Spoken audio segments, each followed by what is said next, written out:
This is Bruce Buffer, and this is the moment you've all been waiting for. It's time for the MMA Holes!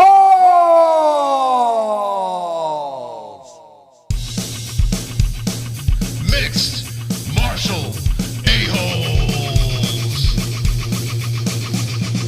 MMA holes, MMA holes, MMA holes, MMA holes, MMA holes. You like to be a mixed martial a-hole. MMA holes, MMA holes, MMA holes, MMA holes, MMA holes. No way. From the Aunts and Uncles Studios of Arizona, TGIW Season 4, Episode 45, Jake Paul causing some controversy. Dylan Dennis, toilet paper, Conor McGregor, Dana White bringing Khabib back. Big fights this weekend. MMA news with the MMA Holes. Yeah. Wonderful, wonderful. What? Wonderful, wonderful. How you doing, friends? I hope you're wonderful, wonderful tonight.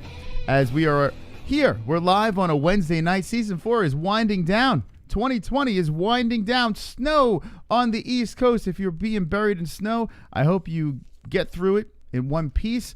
And we're here to party. Jesse, you here to party? Yes, sir. All right. Also, I don't know if you noticed, I put your volume things there, but I didn't adjust them because I didn't know where to put them. That's okay. Yeah, we're here. We have a lot of things to talk about, a lot of MMA news. We had that day off yesterday, but we played poker. There was news in between as well. We'll jump on that stuff. And a lot of stories to get to. Big fight card this Saturday. Very packed with wonderful wonderfulness. I am looking forward to it. Can you move your phone? Jesse, Sorry.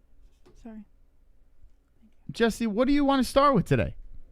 Well, we have a lot, actually. I know Jake Paul is like the big story. I actually have two stories on Jake Paul. Oh, you want to get the ANS thing? Let's talk ANS real quick. Should we wait until some people come in so that everyone can no, I think we should do it early just in case, Dottie jumps aboard, Just want to give her shout out real quick, and then we will move into the news. Okay. I just saw this right now, so I was like, screw it. All right. So for those of you who don't know, Michael Anzalone, Swole's sexy MMA hole. Saturday was a year when he passed. I don't want to keep on just diving into this, but we did send something to Dottie for Christmas from the community, something small, to just give our love from this wonderful, wonderful community. And she responded here. We're going to read it live, and shout out to Dottie Anzalone. Yeah, she made a little email. This is a picture of the gift that she got from you guys, and she made a little email in addressing the whole community. She says, "Hi, Chris, Jesse, and the MMA holes. As you can see from this picture, my center is a bit off. This is beautiful. It's perfect. The flowers, the pine cones, the greenery. It smells like Christmas. You all always floor me with your kindness. You all are the best friends anyone could have possibly had. Mike was lucky. I am so glad he shared with me his belonging with you guys. I know how proud he sincerely was to be such a part of the MMA holes. I would like to wish Chris and Jesse the very best Christmas so far and continued happiness and good health. I would like to thank all of the MMA holes for their continued remembrance of Michael. I know his song is played and he is mentioned often during the shows. I only hope wherever he may be, he knows an MMA hole is forever, like being a Mason, but much, much cooler. Your flowers have made my Christmas season. At the moment, we in South Boston are anticipating a storm starting tomorrow evening. I hope it passes us or we only get a little accumulation, wishful thinking. You are all in my heart and will never know how much you all have helped me in easing my grief for the loss of Mike. I wish you all the very best, not just during the holiday season, but all of your lives. Love always, Dottie Anzalone. I cannot thank you enough. I know I keep saying this, but it is very sincere." We love Dottie, and you can see where Michael got his heart from. His mom is absolutely wonderful. Yeah. So Merry Christmas, Mama. She's a freaking sweetheart. Mama Anz. If you remember, drop the Michael Anzalone emojis in the chat. He is incredibly missed, and Merry Christmas. Hopefully 2021 gets to be a more brighter year. Okay. Anyway, let's move into the news over here, and a lot of weird stuff and a lot of weird stuff in the news. Yeah, so Jake Paul's in the news twice. Actually, Jake Paul and Logan Paul are in. And so I keep getting them like confused. He's not in the news twice. Jake Paul's in the news once. Logan Paul's in the news fantastic. once. Well, should we show the video? Are we going Jake or Logan? What are we going first? We're gonna start with Jake. Okay, so let's show the video. I don't know if I don't think we showed it yesterday. So let's show this video, and maybe you might live under a rock, so you might not have seen this thing. So, okay, Jake Paul a couple of days ago calls out Conor McGregor. He's been really lobbying for this McGregor fight. Then on top of that, he decides to drive past Dylan Dennis with some water balloons, and it looks like a roll of toilet paper. And Dylan Dennis is doing some sort of video. We find out later on that it looks like it was with Brendan Schaub. Yeah. Or Brendan Slob. Food Truck Diaries. You like to say, yeah, the Food Truck Diaries. Now, as soon as I saw the post by Brendan Schaub, I said to myself, okay, this is incredibly staged. But we'll show it anyway, and let's see what the chat thinks about this. Here's Jake. Wait, hold on. Let's put some sound on this, because God forbid you miss that. And look, it's Conor McGregor's bitch right there. Pussy. Pussy. Piece of shit. Pussy.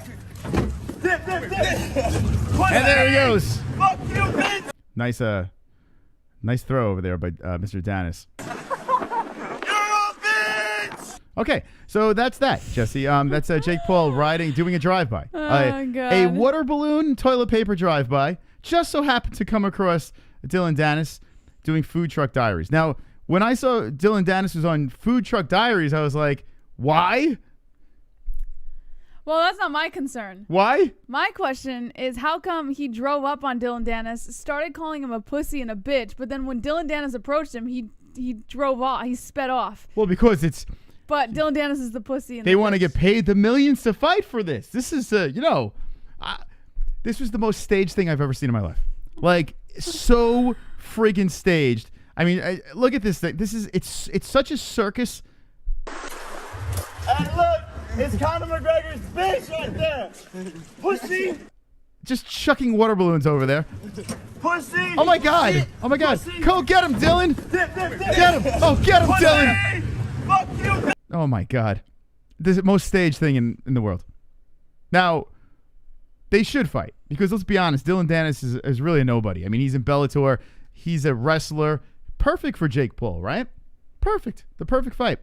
I'm confused here, Jesse. Does he want to fight Conor? Does he want to fight Dylan? What's going on? No, so they said in the beginning, when he originally called out Conor, that he was going to fight anyone close to Conor to get to Conor. Okay. So that's what it is. It's not like, oh, he wants to fight Dylan Dennis. He's going to use Dylan Dennis to get to Conor. Now, listen, this is going to be a boxing fight. His last fight was against Nate Robinson. And now he wants to go into the MMA world. He wants to fight these MMA fighters. Triple G threw his name in the hat, and Jake Paul's like, no, I don't want any part of that. Rightfully so. Triple G would kill him. So he wants to fight MMA fighters. Let's be serious here. Conor McGregor would destroy him. Like, it's pretty obvious. Oh, yeah. Conor would destroy him, and it makes no sense other than a mega paycheck. Do you not worry, though, that he's bigger than What's Conor? that? Do you not worry that he's bigger, though? No, I don't. I'll get into this whole, I have a lot of thoughts on McGregor's state right now. And I'm going to go back on some of the things I said in previous streams And McGregor's recently. only boxed once and he lost. McGregor kills him. Kills him. And he's kills fought, him. And he's won. Jake Paul's boxed and won. Yeah. Who did he box? Nate Robinson, right? Yeah, Nate Robinson, basketball player. And by the way, Dana White clearly listens to me, because he said the exact same thing word for word. Have you seen NBA players fight? I said exactly the same thing a couple weeks ago. I said the exact Dana, come on. We know you watch. We know you just answer our fucking messages, answer our tweet. Just fucking acknowledge us, because we know you watch us. So stop it. But let's be honest. Yeah, that's a good point, Justin. He did lose to Floyd. I mean, Jesus. Justin makes a good point. He lost to the professional boxer out of the entire roster. Wait, so Justin's saying because he lost to Floyd, he's going to lose to Jake? No. Because I said Conor lost and Jake Paul hasn't, but Justin's like, but he lost to Floyd. Oh, okay, yeah. I mean, Floyd's like... Yeah, that's what Jake Paul says. He goes, I am 2-0 as a pro boxer. Conor's 0-1. Listen, Jake Paul knows he would get his ass handed to him by Conor. Yeah. But the publicity, the lose, he can't really lose. Even if he gets his ass whooped, he loses to a fighter. You know, he loses to a star in the UFC. Yeah. So it doesn't really matter if he loses that fight. Logan Paul lost to a video game guy, right? and now is fighting the best boxer of all time. So a loss means nothing to a YouTuber. They can lose as many fights as they want. As long as they have that celebrity status, they can get whatever fight they want. So right there goes to show you, Jake Paul does not care if he wins or loses against Conor McGregor. He could take the L and move on and make money doing something else, you know? It's ridiculous.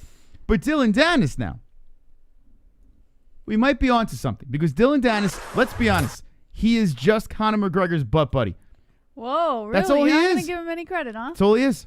I'm telling you right now, Dylan Dennis, listen, he's a good jiu-jitsu guy in Bellator. We haven't seen enough from Dylan Dennis, and the guy is not fighting at all. We don't even know what to make of this guy, yet he's getting these interviews. He's got Jake Paul calling him out. He legit is a nobody right now. He hasn't done anything besides been Conor's guy. And look, it's Conor McGregor's bitch right there. I mean, he's not wrong. It is Conor McGregor's bitch. Pussy. Pussy. This is the fight to make. This is the fight to make. It is. I think it's just clickbait.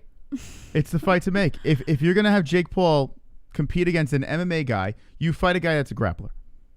Like a straight-up grappler. That's what you do. Conor McGregor completely silent in the mix. No flying in a jet over, throwing dollies through windows, You right? know what? I think he's handling it the best way he could by not saying anything. Yeah. You know why he's not saying anything? Because it's a huge fuck you to Jake Paul. You know why he's not saying anything? Why? Because this is all fake. Well, this is all staged. Well, I don't believe one bit of it. I like the way that I like how Conor's just blatantly ignoring him. If this was real, Like, he if there wants was real attention heat so behind bad. this, if there was heat behind this, Conor probably would say something. This is all fictitious. Yeah. All He fictitious. just wants Conor's attention, and Conor knows this, so he just ignores them. And it bothers them more when you ignore them. Yeah, this is stupid. I mean, even down to the toilet paper part. Look, just Pussy. here comes Dylan. Yo, I want to wipe my ass. You got some toilet paper? Oh, thank you. Oh yeah. All right. I can't really spend too much time on that. What is that? Is there anything worth talking about in that story? This is it's about Jake Paul, so it's relevant, but it's not relevant to the Conor thing. Okay. Make sense? So Jake Paul's actually getting sued by a man who says he was beaten at Nate Robinson fight after party. So wait, what? Yeah.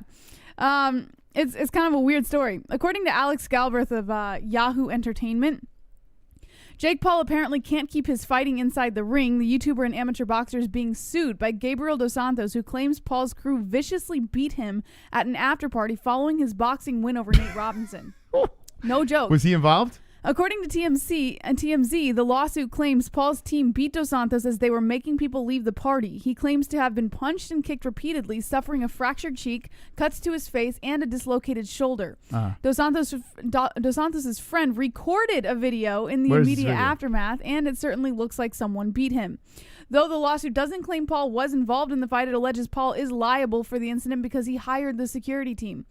Paul, it sounds like a schmuck that didn't want to leave. And they're like, all right, you don't want to leave? I'm going to kick your ass. It sounds like someone who wanted like a picture with Jake Paul and the security team was pushing him away because he was getting too close. Sounds like a payday to me. Yeah. I'm going to be honest with you. It sounds like this guy was being a knucklehead. Security took care of business. Yeah. And now he's like, I'm suing. Yeah, now he's crying. Yeah, that's what it sounds like. Now, Paul is in the midst of trying to get a fighting career off the ground. He knocked out former NBA player Nate Robinson in a recent rematch, which led to many memes and a music video cameo. While folks were happy to make fun, one famous boxer came out in support of Robinson. Floyd Mayweather took the time to reach out to Robinson on social media. While it certainly can't take back the memes, having one of the greatest fighters of all time in your corner can't hurt. But apparently it hurt Jake Paul because he's now getting sued because his security team attacked a fan, I guess you could say. Mm-hmm. Although he didn't claim to be a fan, he claims that his Jake Paul's security team just like randomly beat him is kind of what he's trying to make it sound like.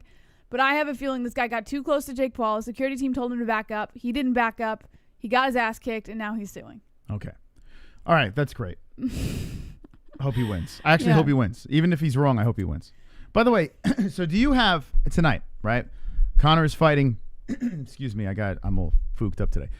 Okay, so Conor's fighting Dustin Poirier. We all know this. He's been very silent throughout this whole Jake Paul thing, and I pretty much explained why that's the case. Okay. I want to divulge into something here before we move on because we have a lot of things to talk about on Saturday. And since we are grazing the Conor situation, I want to get this off my chest. Okay. I'm in the shower. And before I went in the shower, I watched some videos. I was sitting on the old throne. What kind of videos? Before Dirty you went in the videos. shower? I was watching some videos, right? Yeah. And I was like, let me take a walk down memory lane. A lot of things have been popping up on my feed. You know, the old press conferences, the old media experiences with the notorious one, the Chad Mendes back and forth and all this stuff. Well, everything that happened in the past, I was going down this little Conor rabbit hole. Yeah. And then all of a sudden it all clicked. And I said to myself this: I'm wrong. I am completely wrong about Oliveira and Conor McGregor.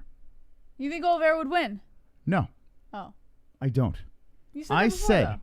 the night of the fight, I said Oliveira would be a problem for Conor McGregor. I think he would win. But you still said Conor would win. No, I didn't. That's what I said, Oliveira. What do you... You what- said he would be a problem for him, but you thought Conor would win. Jesse Bell. I said that Oliveira would be a problem for Conor McGregor. Yeah. I did not say Conor would win. Oh, I said I did not want to see that fight. And I said the UFC would probably go in the way of removing the Oliveira-Conor situation if he does get the belt. They would be afraid of matching that thing up. That's what I said. That was my exact words. Back to my Okay. point here. I think Conor beats Oliveira. I think Conor beats Dustin in January, which is not a bold prediction. He already beat him already. And I'm going to say it right now. I am confident. I am very confident that Conor beats Khabib in the rematch. Okay, first of all, there's not going to be a rematch. And second, There won't. You know why? that's never going to happen. But do you know why? There will not be a rematch because Khabib realizes that Conor will win in the rematch. Did you see what happened in the first fight? Let me explain my theory here. Let me explain. Conor McGregor, right, lost twice. Conor McGregor lost to Nathan Diaz. He lost to Khabib Nurmagomedov. He lost basically the same. Got choked out, right? He also lost because he was tired. Oh. Nate Diaz defeated Conor McGregor in the second round. Quicker than Khabib. It took Khabib Nurmagomedov 4 rounds to take out a man who is partying on Proper 12, a not motivated McGregor. Nate Diaz fights Conor McGregor, slips in. They weren't supposed to dance. Conor McGregor at 170, all beefed up, a lot of muscle over there, got tired in the second round and tapped. Nate Diaz defeated Conor McGregor in 2 rounds. Conor comes back in the second fight and defeats Nate Diaz in a grueling decision.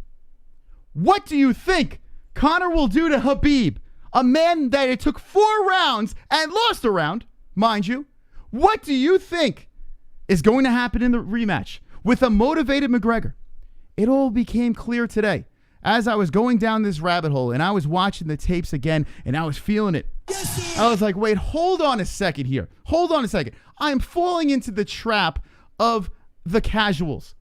Let's get back on board with the McGregor train. 2021 is going to be a spectacular year. And Khabib is not going to come back because he's afraid. I'm making predictions he is going to come back. But if this man does not come back, he's afraid to fight McGregor again. It's very clear. Conor McGregor is on another level. If he stays motivated, Khabib Nurmagomedov will lose the rematch.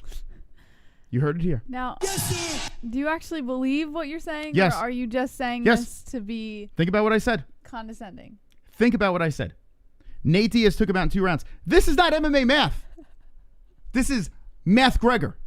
Way different. Math Gregor here.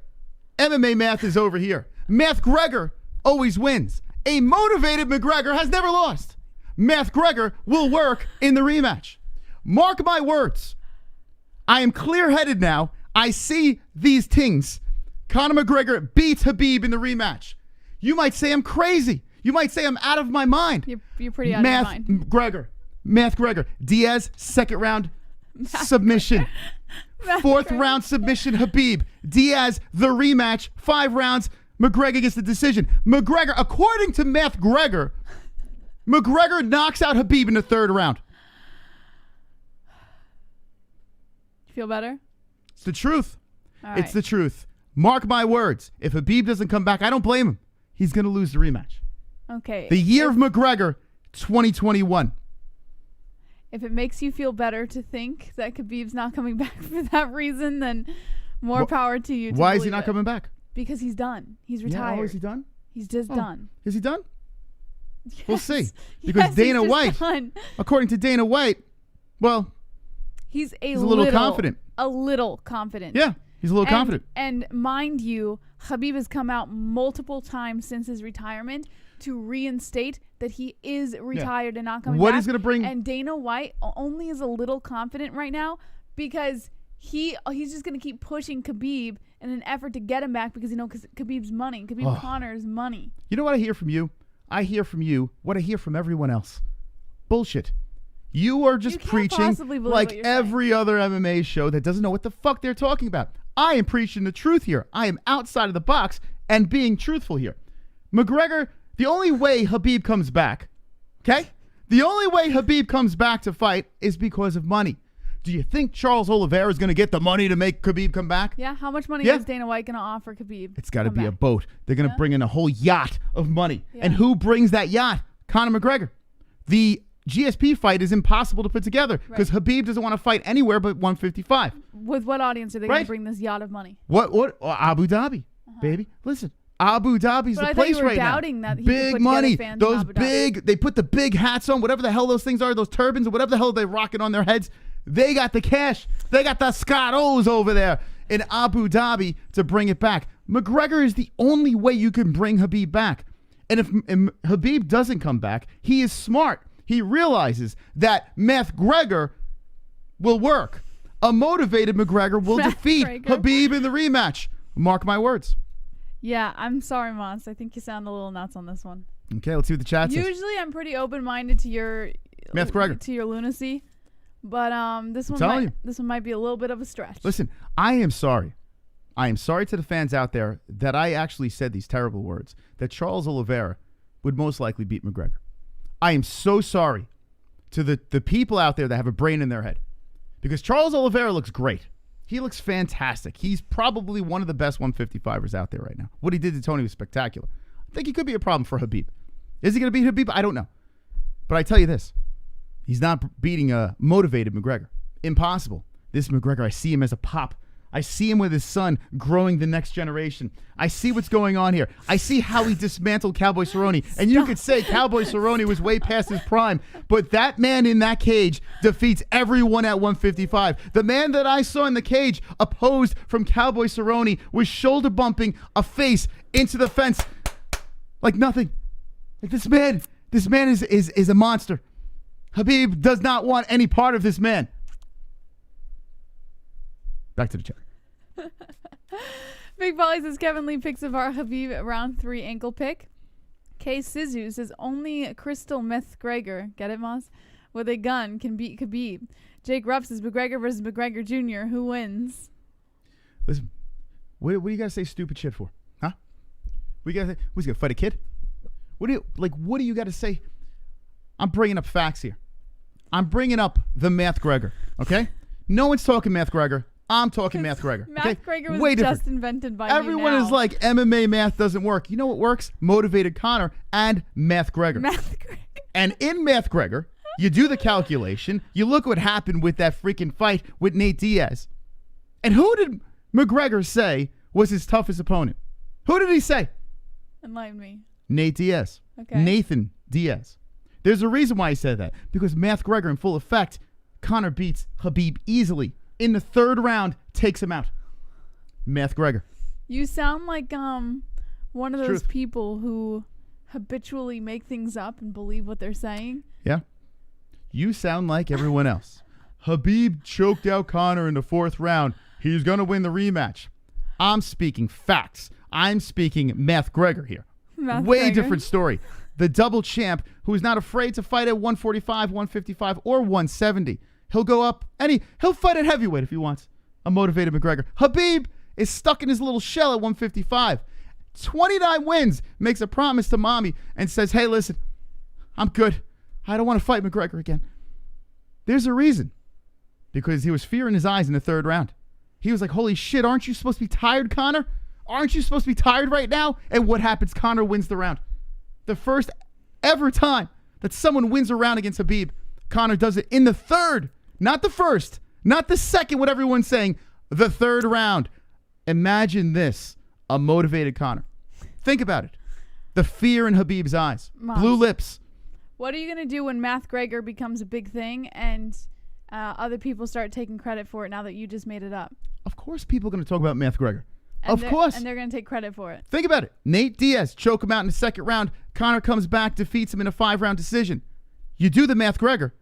Conor gets choked out in the 4th round. That means he's going to win in the 3rd round against Khabib. McGregor. Motivated Conor. McGregor is going to be 100% effective. You're going to find out next year. You're so silly. Wonderful, wonderful. McGregor was coming off a staph infection when he lost against Diaz. Yes. He didn't use it as an excuse, but that's why he gassed out in the 2nd round. Staph infection. And if you saw this, Matt, and thank you, True Grit. Very smart, man. Conor comes in to El Chapo.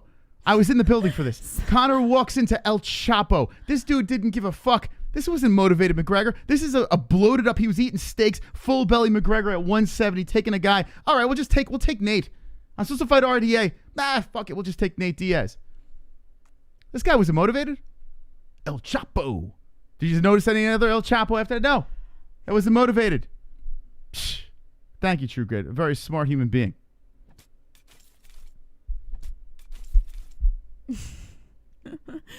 Oh, God.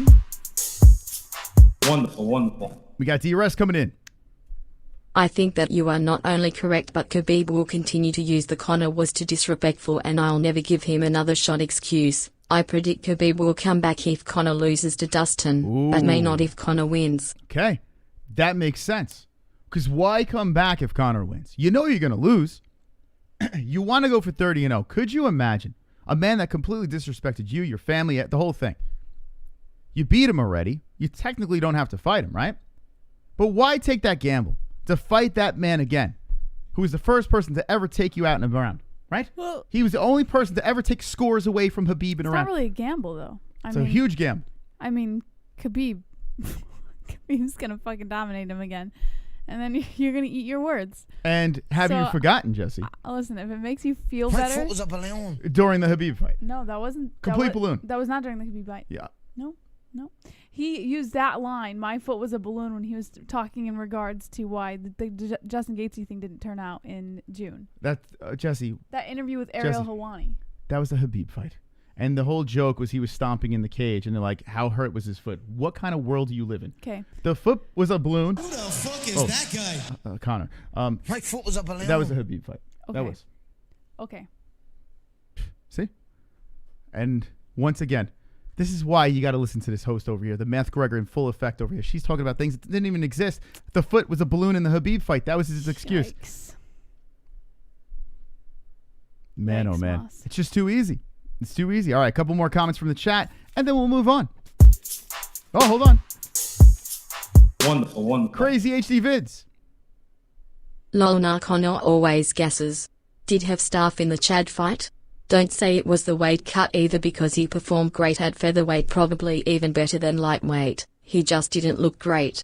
Conor gets beat even easier by Khabib. Eagle. Flex biceps. But you're wrong. And here's why you're wrong. You're not wrong. The Chad Mendes fight, he didn't have to take that Chad fight either. But this was a motivated McGregor. And listen, 145 is the weight class where he's the greatest of all time at. Okay? So 145, no matter what, Aldo, Holloway, Volkanovski, you could push them all aside. Conor's the GOAT at 145. Okay? Oh, he didn't defend a belt. Trust me on this. If that man stayed at 145, no one's beating them. No one is beating a Conor McGregor at 145. Stop while you're ahead, Moss. So we can stop right there. Anyway, he goes up. He takes the 155 belt. Not a problem. Not a problem. The Khabib fight, he comes in there, and he was all freaking proper 12'd up, drinking, having a party. He wasn't drinking on the day of the fight. And still won a round. He wasn't drinking on the day of the fight. He was drinking the week of. He wasn't drinking the day of. Were you in his room? Were you with Conor? He straight up admitted that he was just drinking the week of the fight. Coming from the person that said, Who the fuck is that guy? My foot was a balloon. my foot was a balloon, was not the Khabib fight. So It was you not on the day of the Conor fight or of the Khabib fight. listen. You out there can try to speak the way you want to speak in that sheep mentality, but when you think about McGregor in full effect, You think about a motivated McGregor. And like I said, mark my words, the Diaz fight, he got choked out in the second round, and I told you why he lost that fight. I don't have to repeat myself, okay? How he won the rematch? Think about this. When it happens against Khabib the second time, if Khabib's not too chicken enough, Conor will smoke him. We'll take him out. And you will all not show up to this community chat anymore. You will all fear the mystical once again.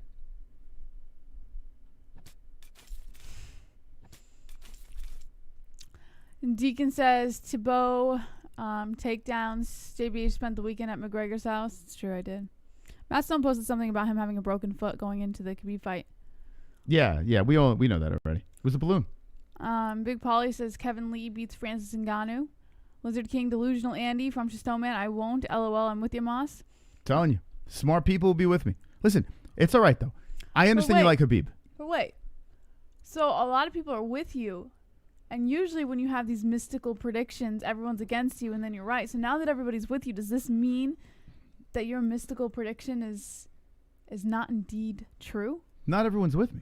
I see a lot of people with you. I would say Uncle majority DC of the people in the chat are not with me. We'll take a vote right now. Are you with me? Or are you not with me? Let me know in the chat. We'll find out right now. I got a piece. You gotta see. We'll find out right now. Let's see what the chat says. January 23rd will be the second coming of McGregor. That's right. That's right. Yes, you're correct. Okay. JB is white, right? And she's white. With you, yes. Hold on. Oh, wow, they're going fast. No, just put yes or no. With me, yes or no. All right. No. No. See, here they go. No. See? No. No, I'm reading all no's. Moaning Moss. Why do you want to hear me moan? It's kind of weird. Connor's going to clean out the division. There you go. Big Polly. Smart guy. See, look at all these no's. They're flooded with no's. I love seeing no's. Please keep the no's coming. The yes is in there. Smart people. Listen, you will have your day. You will have your year. 2021 will be your year, yeses. So be strong with those yeses, because what's going to happen is this. Remember this day. This chat room filled with doubters. Remember this day. The doubting chat of the MMA holes. Because when McGregor goes on his run and the chat all of a sudden swings and then the Olays start coming back, it's like the old days. What will happen? The bandwagon rolls by and all those no's become yes people. It's the flip-flop rule. It's the flip-flop people of the MMA community. Wait, But everyone that is a true fan and everyone that has a clear head like myself and understands greatness, wait. they will look back at this day as a joyous day. You're saying that they can't root for Conor in the fight if they don't agree with what you think is going to happen. Did not say that, but if that's how you interpret it, that's implying it. That's fair. That they're going to jump on this bandwagon. If that's how you interpret it, it's fine. Come on, get loud, MMA holes in the crowd. Travis! Come on, get loud, MMA holes in the crowd. Wonderful, wonderful! MMA holes in the crowd. Yeah, Travis! MMA holes in the crowd. MMA holes in the crowd. Travis with the 6. You guys getting married and having babies, and I'm just here watching MMA holes and arguing with trolls about Jake Paul. Tisk tisk. Well, we're arguing too. Why not? It's fun to argue about this stuff. Thank you, Travis. You're wonderful, wonderful. Wonderful. Now, Jesse, I know I rambled a lot. You can have your piece now. Say what you'd like to say. I have nothing to say. I already told you I think it's complete lunacy, but if that makes you feel better, then... Would you like me to take you down the rabbit hole? Would you like me to open up the archive? Because listen, let's be honest here. You got into MMA when McGregor was like hot. When he peaked, right? So you didn't have really much time to see the rise there. You just got to see, hey, I'm on top of the mountain. I went back and saw the rise. Yeah. So what I'm thinking is you need to refresh your memory, Jesse. Has a motivated Conor McGregor ever lost? Ever? He sounded pretty motivated before the Khabib fight. Yeah? Did that sound motivated or like a raging alcoholic? That sounded pretty motivated to me. He was pretty confident. Did you notice the difference, though? Did you notice a kind of bipolar lunatic, drunken fucktard? No, with the blue lips I and he's going to kill him and nothing witty, nothing funny. Just there was no fans for him to feed off of. Oh, so you're saying, let me get this straight. You're saying McGregor flopped because there was no fans. As far as his trash talk? Mm-hmm. Yeah. Yeah, 100%. I believe that he feeds off of his fans with his trash talk. And I believe that not having the fans there definitely threw him off. 100%. So I think he shot more bullets this time around with Khabib because there were no fans. So he had to try and amp it up a little bit. That's what I think happened. Were there fans on the plane when he was flying across the world to defend his boy Autumn? That's not trash talk. But think about the lead up. Situation. Think about the lead up to Khabib. He genuinely does not like the man, and Khabib rightfully genuinely doesn't like. There's a lot of fights where they genuinely What other don't like fight each other. did Conor McGregor go into that he genuinely Wait, so wanted that's to not- murder the person? That's not good enough for you? You need another Not fight? a motivation. Not a motivation. No, He he seems was pretty he was motivated. in a state of franticness. He was in a state of non-motivation. He was literally drinking during the fight, like in the lead up to the fight. The guy was a lunatic. You're just trying to engage me in an argument, and I'm not going to go there. Listen, I'm not trying to engage. I'm just trying to help. I'm on this Sounds day. super What's the helpful. date? What's the date today? Give me the date because everyone It's needs the to remember this 16th. day. It's the 16th. Jesse keeps taking my phone away. It's the It's down 16th. there. I just didn't want it by the mic. December 16th, 2020. Season 4, episode 45. On this day, we will remember the mystical prediction. If Khabib is not too afraid to come back to the octagon and fight Conor McGregor, okay? If he actually comes back to dance with the Irishman, Khabib will lose. Oh, Lord. Math Gregor. Thank you. Okay, let's go into the rest of the stories over here. Moss, you have to stop. Okay. Very simple. Oh, God. All He's right. chicken. He's a chicken. Well, if you want to stay on the Conor topic, we actually can. I have a couple stories about him. We might as well get it all out of the way right now. Because All right. So, according to the Bleacher Report's Tyler Conway, UFC star Conor McGregor's donation helps an Irish gym stay open amid the COVID-19 pandemic. He's a great human being. D-Rest. McGregor's takeover is about to come full circle. He will go 4-0 in 2021 and every fighter will look like this is the one, but they will fail. He will lead a UFC record amount total. Sounds like someone's sucking Moss's dick. It's the truth. It's the God's honest truth. And you know what's going to happen? Every time McGregor wins next year, everyone's going to be like, ah! Everyone's going to be crying, and I'm just going to be laughing. I'm going to be sitting here just like, wow, sucks for you guys. Why be so hateful? Why be so hateful about a man, I don't think people are given, hateful. a given human being like this? Why doubt Mystic Mac? I don't think people are hateful, Moss. I think Look at that face. when fans like you get a little overzealous about a fighter, sometimes it can make it a little intolerable to listen to. But I don't think people are hateful. What I'm doing right now. Resentful of it, maybe. What I'm doing right now is making logic, okay? Everyone likes to say the same thing, right? I'm so sick of it. I'm so sick of listening to the same shows blowing Khabib, right? Khabib is very good. What shows blow and right Khabib? now, Khabib is the best 155er What of all shows time, are right? blowing Khabib? Everyone's blowing. Nobody's Everywhere you blowing go. Khabib. It's Habib hand jobs. That's a victim It's like, complex. Jesus. As It's like, a how Conor much- McGregor fan. Oh, Khabib Nurmagomedov. Like, it's all we hear. That's what we like to Oh, call what a great guy. a Listen. Conor McGregor victim complex. I got to say this. And if you notice, you're getting angry and the chat's getting angry. Nobody's So getting angry. I'm hitting a nerve. And I Khabib like it. about TKO him. It wasn't even a close fight. Yeah? He toyed with Conor. A good wrestler always beats a good striker. Yes. You know this, Moss. That's false. A good wrestler beats a good striker. Okay, is that what he said? A good wrestler. Hold on a second. Thank you, Eric. Hold on a second. A good wrestler always beats a good striker. You're right, because Conor's a great striker. So you're right. A good wrestler does not beat a great striker. And let's be honest, he is a great striker. And saying, wait, hold on, the toyed with Conor. Yes, he toyed with Conor. Moss, Conor that doesn't got make tired. any sense what you just said. Conor got tired, and he was on an alcoholic binge. Moss, what you just said makes no sense. You said you're right. A good wrestler always beats a good striker, but a good wrestler and Conor McGregor's a great striker. Yeah, so a good wrestler doesn't beat a great striker. No. But he did beat a great. He did. doesn't. He No. choked him out. He was Yes, drunk. He I just said he was drunk. He wasn't drunk going into the cage. Okay. Yes, did you give him a breathalyzer, Jesse? On the way into the octagon, did you give him a breathalyzer? I fucking can't with you. I feel like you're trolling. I'm not trolling. You're trolling. Listen, I am thinking outside of the box. I was a little delusional a couple of days ago when I was saying, oh, Charles Oliveira. No more. No more sucking off the Charles Oliveira. No more sucking off Khabib. And the reason why I don't want to suck off Khabib anymore is the man is still holding up the division. He's got the belt over his shoulder. I'm retired. If you're retired, take him out of the pound for pound, right? You're not retired. You're a fucking liar. You want to have dinner. You want a free dinner from Dana White. So because, now, that doesn't make any sense either. You're still being tested by USADA. So is Daniel Cormier. Yeah, but here's the thing. Daniel Cormier doesn't hold a belt. It doesn't matter. He's not holding up a division. So listen, Moss, just because the UFC hasn't taken the belt from him and the UFC hasn't pulled him from he's not in charge of where he is in the rankings. That's all the UFC. And the reason that Dana White's keeping him in there, Moss, is because Dana White has high hopes that he can get Khabib back. So this has nothing to do with Khabib not Why being is retired. Khabib being tested in USADA? Why is he in the pool? Who knows? Some fighters don't pull out for a long time after they retire. He is literally holding up they're still retired. If he is retired, he should get out of the USADA testing pool.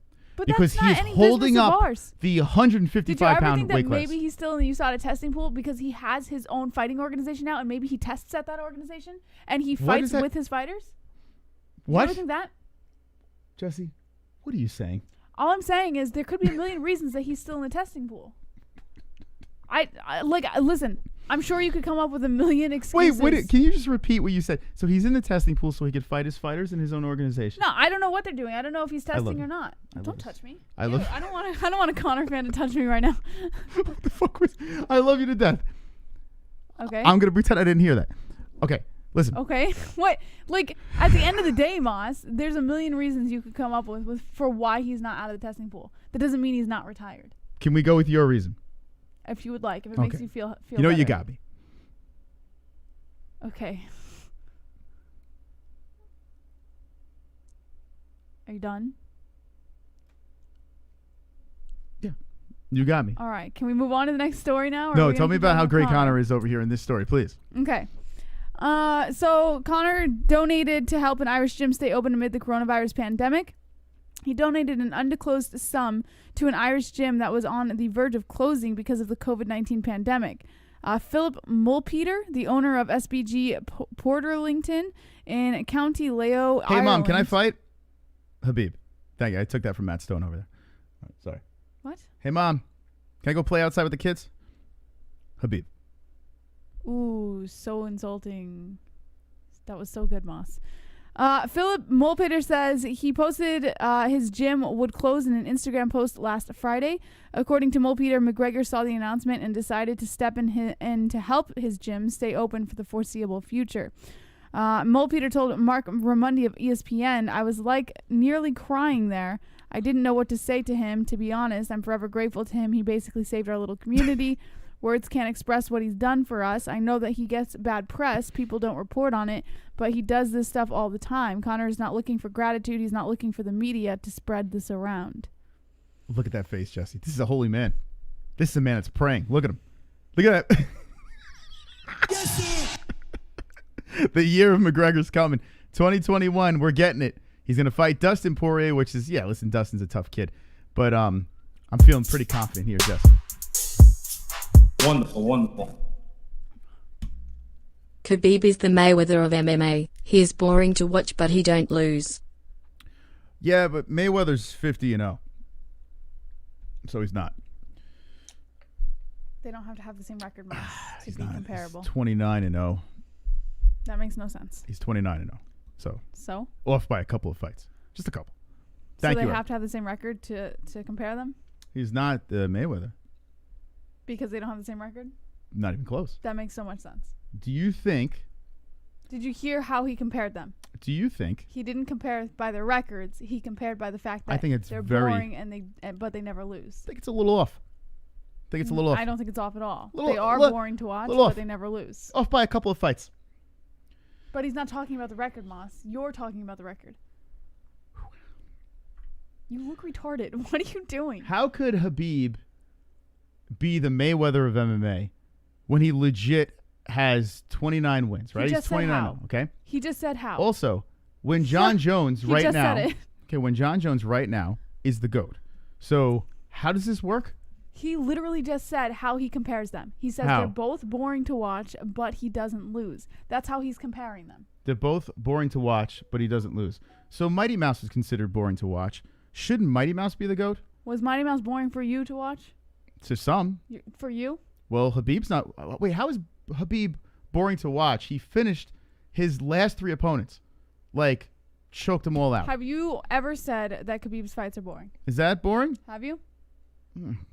I don't know. I know you have. Wait, I just debunked Khabib being boring. You didn't, because I just told you. You've said it before. I haven't been bored with Khabib's fights. Oh God, you make me want to blow my brains out. Like your arguments aren't even logical. I'm not bored. Like I'm not bored. Are you bored? The last Khabib you fights? do get bored with Khabib fights. You've said it. Yes. The last 3 fights Khabib had against the top opponents at 155, and keep in mind the last 3 fights that Mayweather had was against an amateur boxer in Conor, against that Takashi guy, who, I mean, I think that was an exhibition, so I guess we can't say that. But, I mean, come on. What are we talking about here? Okay, Moss.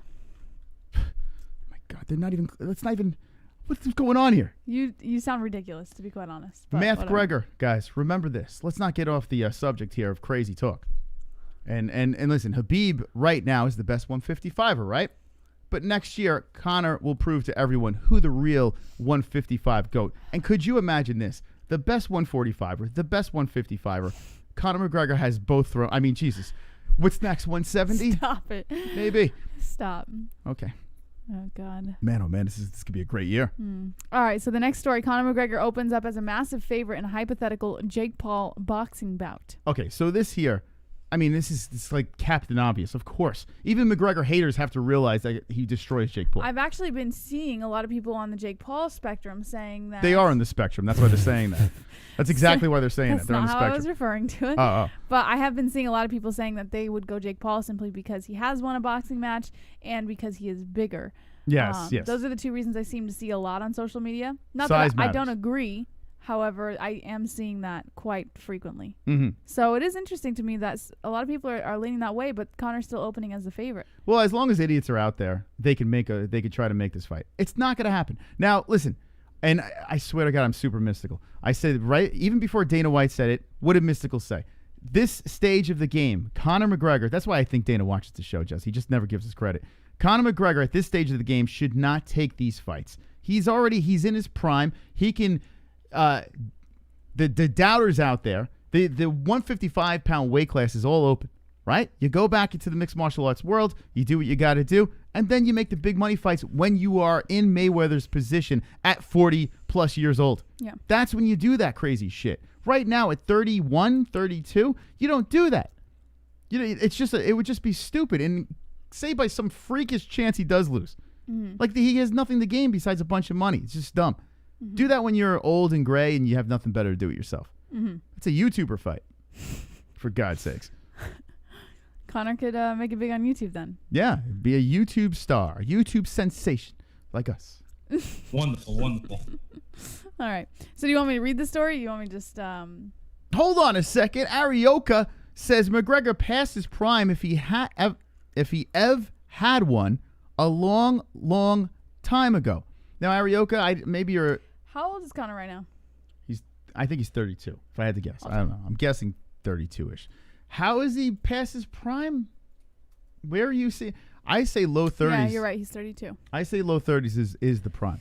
And you have to remember, listen, he hasn't been super active. So when you talk down, how much damage has Conor really taken? His 2 losses were getting strangled, right? And the other fights, did he really take much physical damage? The Nate Diaz fight, maybe? It's difficult to say that he has fallen out of his prime, or that well, I mean, obviously he has a prime. Every fighter has a prime. But it's difficult to say that he's fallen out of his prime because he made so much money early on in his career, and then he just shelved himself for such a long time. So the people that think that Conor's out of his prime, cheers to you. Yeah, like that. I don't know if that's really something that you could use. Although... Like, I get where you're trying to go. I don't. But I probably wouldn't use that as an argument, to be quite honest. Dustin Poirier is going to be a lamb to the slaughter. The more I think about this, like I think Dustin's very good, but the more I think about this fight, I see it ending quicker and quicker.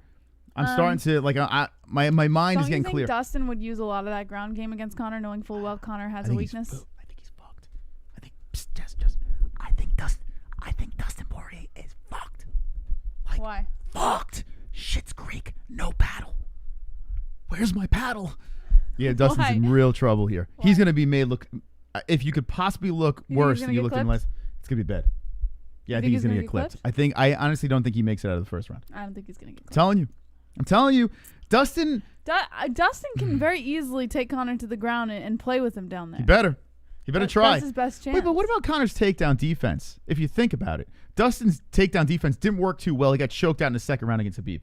It took 4 rounds. Khabib, they both got choked out. It took 4 rounds, though, for Khabib to get Conor to that state. You know what I'm saying? Conor's takedown defense, say what you will, his takedown defense is pretty damn good. I mean, I do not understand why we're disrespecting the McGregor's takedown defense. Even if you're a hater, you are smart enough to realize that he can stop a takedown. And he can scramble his way back up to the feet. He can last a round. He can take a beating and get back up. Never been knocked out. No, his takedown defense is pretty damn good. So let's all pump our brakes. You crazies. Moss, you're the one who sounds crazy right now. You sound like a freaking lunatic. See the mountains behind me? They're singing. Right now, they're so far because you can't hear them, but they're all singing in joy. They know McGregor's coming back. Like, oh, McGregor's coming back. The donkey's celebrating over here, walking by like, hell yeah, we're going to see McGregor get the crown back in 2021. It's going to be magnificent, Jess. Can't stop a takedown. Yeah, right. Conor can't stop a takedown now. Yeah. That's the new one. Okay. All right. Do you want me to read this or not?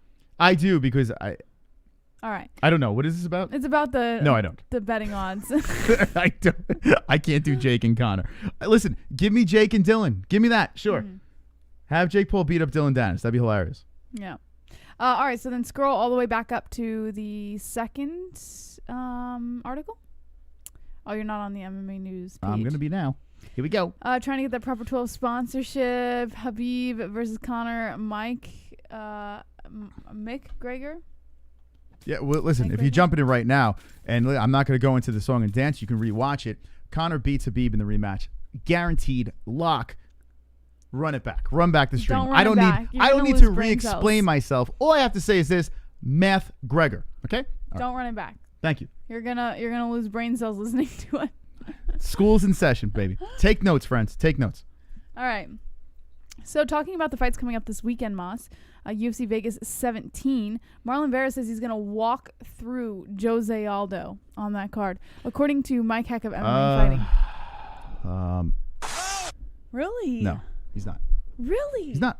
All right. He's not. Marlon Vera has no plans of letting the biggest opportunity of his career go to waste this Saturday. Cheeto squares off against former featherweight champ Jose Aldo in the co-main event of UFC Vegas 17 after handing rising bantamweight prospect Sean O'Malley his first career loss, a first-round TKO win at UFC 252 in August. Vera thought the UFC might try to rebook a fight with top 10 bantamweight Jimmy Rivera. As the days went on, the 28-year-old started to feel like a career-altering fight could be heading in his direction.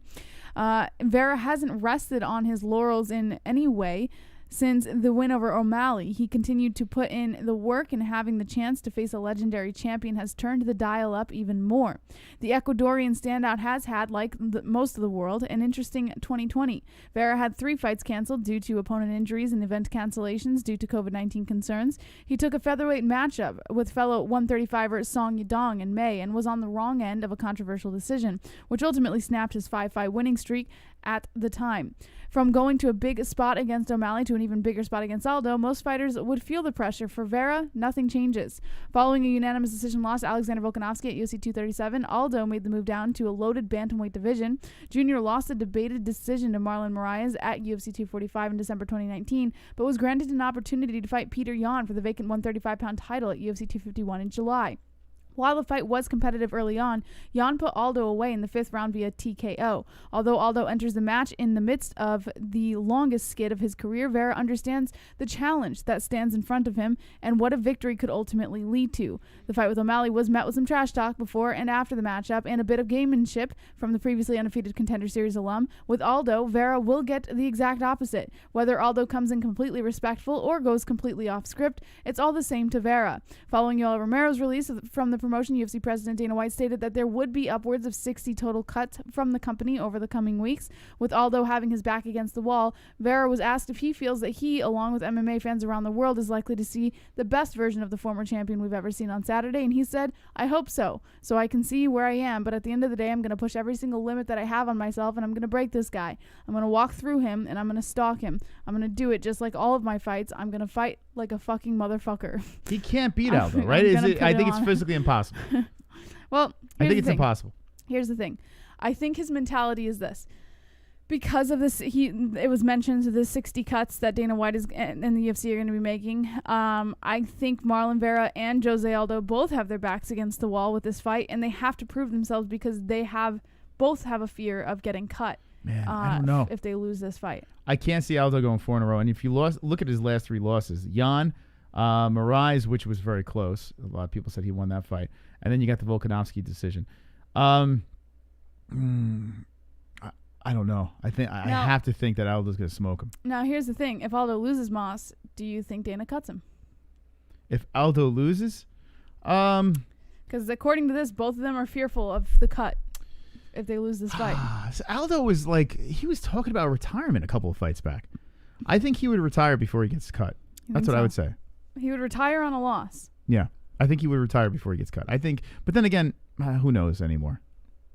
He's only, 32? He's got a lot of mileage. He's the oldest 34-year-old I've ever seen. It's kind of weird. Oh man, it's crazy. He's only 34. I feel like he's been fighting. I don't think Aldo would retire on a loss, to be honest. I don't think all right, I'm gonna say no. He doesn't get cut. That's what I'm gonna say. We'll see. I'm gonna say no. Just because I mean, how much are they paying this guy? Are they paying him like a huge boatload of money? He's a former champ, so he should be getting some scuttles. But I don't know if they pay him like a absurd amount of money. Mm-hmm. I wouldn't want to see him get cut, but if he looks like shit, who knows? I can't see him losing to Vera, though. I mean, Jesus. Because O'Malley sprained his ankle, we're going to say, okay. I feel like I can see Vera winning this one. Why? How does Vera win? I think first of all, him being younger is outpoint him? is gonna help him tremendously. I think Aldo's he's not really showing up, And maybe he'll outpoint him. We'll see. I don't know. I feel like the guy is just gonna be better. He did knock out ARIEL. ARIEL is a pretty good striker. Wonderful. I don't know. I think Aldo is kind of... Jesse, don't ever say Dustin can easily take down Conor. I didn't. Conor finishes Dustin and sleeps another Brazilian fighter in Charles. Also Charlie Oliveira taps Khabib out with that jits. Most we are with you all the way on this channel from Ireland. Hey, Michael from Ireland. I didn't say that Dustin can easily take down Conor. I said Dustin's best bet would be to take down Conor and keep him on the ground. So how is he going to take him down? He can't, though. In my mouth. I would appreciate that. But he can't take him down. It's impossible. I said his best bet would be to get Conor to the ground and play with him down there. Play with him like how? Play with him. With the peen. Okay. Why, maybe Vera can beat him. I have to stick with my boy Aldo. I got to stick with him. I gotta ride him. Although I've been wrong with him at bantamweight. Maybe Marlon does get it done. All right, I'm still sticking with Aldo. I'm gonna go with the Aldo train. Okay, fair enough. You going with Vera? I'm sensing. I haven't locked in a pick, but I think I want to go Vera on this one. Okay, so you want to lose? Yeah, I guess. Let's see what the chat says. All right, Aldo will retire before he reaches 10 losses, says Frumtious Snowman. Eddie Machete says Oliveira. MMA says Kevin Lee versus Fitziev. Travis says, play with the boy. Call me Forrest, like how you're playing with him. I don't know what that means. MJ says, MMA right. Knocked him out off his back in full guard. Evolution, Aldo's favorite for a reason. Frumtious Snowman, nah. Marlon losing. Deacon says, RX picked Vera. Skylar Diamond, what does a win over KHAMZAT do for Leon Edwards? I said the same thing when they announced it. I said, because it's more, you can tell it's more set up for KHAMZAT than anything, but it is what it is. You stuck with Sean versus Vera, says Kainoto. Cheeto Vera says MJ. Michael O'Brien, much love from Ireland. Arioka says JHB is the voice of reason tonight. Sean Hart, Deacon MMA. Justin says me and Mario got Aldo all the way. Gio the uncle. Aldo wins. He looked good versus Jan before getting finished. I just want to say this to my Irish friends out there. I am half Irish, right? Not fully half Irish, but I have a big chunk of me. Half Irish? I like to say I'm half Irish. But I have, it's not exact half, because I do have some other things in there as well. I am half Italian, but I do have that Irish in there. The Irish part of me, I want to stand up for the Irish people right now. You guys have been getting the shaft lately, you know? Conor McGregor comes in, and he does something that's spectacular, okay? He has taken his bumps and bruises along the way, but when you think about it, we've been more ups than downs. To my people, the Irish people, 2021, that's our year. Stop with the Irish already. I'm going to speak for you because, We're not listen, even talking about push that. aside. Let me just say this, the most joyous fan base in MMA. I have never seen anything, and I've been to a bunch of events. I have never seen anything like that compares to the Irish crowd. They are the most fun, crazy lunatics. Never see them getting into fights or anything like that. They're just partying in the streets, celebrating. Even with their enemies, they're celebrating, unless they're Khabib fans, then it's a different story. But other than the Khabib situation, it's fantastic. They're fantastic people. 2021 is the year to stand up, raise the flag proud again, dance in the streets. Don't worry, my friends. I will lead you to victory. Hang in there and do not listen to the negative stuff that may appear in this chat. They do not know what they're talking about. Hateful people. We will rise. Thank you. Respect. So back to UFC Vegas 17. Sorry, What's happening this weekend? I see my people in the chat. I must stand up for them, you know? Bilal Muhammad is out of UFC Vegas 17. He tested positive for COVID. Yeah, I saw that. That Yeah, according to Tim Bissell, Bloody Elbow. Now, this was reported yesterday, so if you have, this is for those who have not heard this news yet. Thompson versus Neal goes down this weekend, as we all know. You know, it doesn't. This doesn't do anything for me though. Like I know Muhammad's a pretty good fighter. I was pretty excited to see him fight. Hey, he's a tough dude. He always is down to scrap, right? But I look at the card, and I don't miss him at all. So Really? he can, I don't know, jump on a plane and crash into a building. I have no idea. I don't know. I was kind of excited for it. That was a terrorist joke, and I should never say that. He tweeted out, he said, woke up yesterday feeling like crap, got tested, and I was positive for COVID. Sucks, but I'll be back. Yeah. Actually, isn't he a Jersey guy or a New York guy? I don't know. It's a good question. I think he is. I don't have the He answer actually to that. seems like he has that podcast with Kenny's twin brother. Not Kenny, John Anik's twin brother, which is bizarre that John Anik has a twin brother. It's kind of creepy. But they're like yeah, complete opposites. just do your podcast, man. Make some money doing that. Rest up. We don't need you. We're good. Whatever works. We're good, man. The card is fire, man. It's still great. Did you take a peek at this thing? As long as it stays intact, we're in for a delightful night. The 1-3 punch is beautiful. Stephen Thompson versus Jeff Neal is not the main event I wanted, but still I can get up for this. Jose Aldo versus Vera is going to be a fire fight. I don't care what anyone says. These two are going to bring it. And like Jesse said, they could be fighting for their contracts, for God's sakes. You have the Pereira versus Williams fight. I mean, Chaos versus the Circus and Michelle. How is this not going to be fight of the night? I mean, it's just going to be, well, this might be a don't blink fight. You got Moraes fighting Rob Font. You got Justin Jr.'s girl, who's now getting naked on Instagram. What do you think about that, Jesse? Is she really? Yeah. Is she hot? Yeah, she's. I find her dirty looking. What? Hold on, let me. No. I bet Whoa, Jake Let's see. Paul. Jillian I don't Robinson. know, man. She seems like a complete sweetheart, but something I always about her wanted to seems know like if she really was hot. dirty. Like, I always wanted to know. What's her Instagram? Jillian Robinson. Is it there? Do you Savage see it? UFC. Right Oh, here there. we go. Yeah. Savage_UFC. I don't know. Something about her that looks like, I don't know, she could Oh, she smell. does kind of have a hot body. Yeah. Yeah, I don't know. But now she's like getting like naked on Instagram. Like that's the move, It's hot. right? I like it. She did good.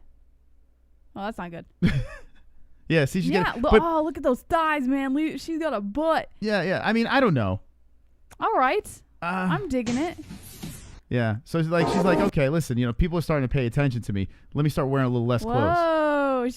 But she's pulling it off, man. Oh, look See? at her. Oh, my at God. her. She's fucking hot. She's doing duck face now. Yeah. Oh my God. 10 out of 10. Christ, how loud are you? 10 out of 10 for Jillian Robinson. Really? You think she's hot? Yeah, I like it. Not at all. I think she did good. Looks yeah. like she smells a little She bit. did it tastefully. I like it. But yeah, listen. She's letting some. She's taking some clothes off. Yeah.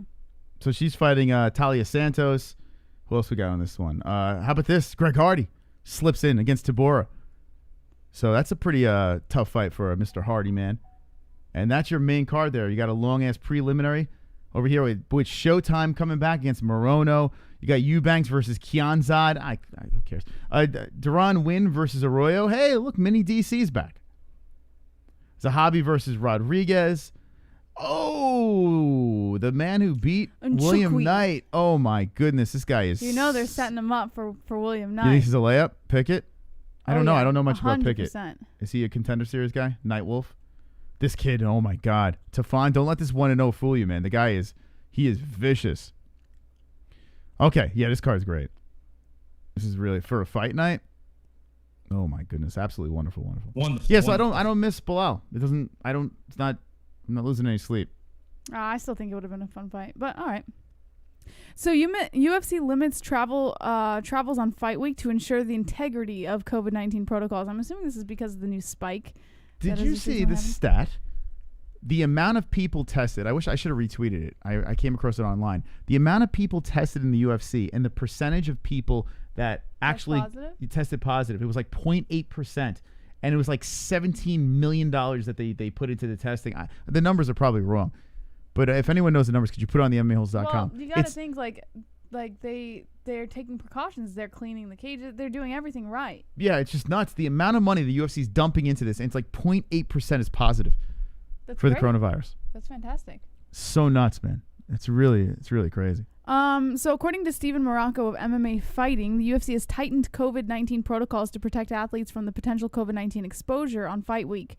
The fight promotion recently implemented new travel restrictions to ensure the integrity of UFC's testing and protocols, restricting where and how fighters and their teams can travel after they arrive in Las Vegas, the promotion's home and its base of operations since restarting its event schedule. The new policy was first revealed by Twitter user Alex Scafidi.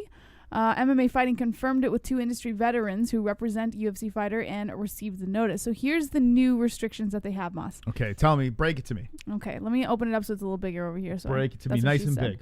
That's what she said. Open it up. All right. So, to ensure the integrity of UFC's COVID-19 testing and quarantine protocols, no athlete or corner will be permitted to use any vehicle not officially approved or arranged by the UFC once the athlete or corner has checked in for fight week. What about a Segway? Or a hoverboard. Can they use that? This includes personally owned vehicles, rental vehicles, a friend's vehicle, or rideshare vehicles such as Uber or Lyft. What about piggyback ride?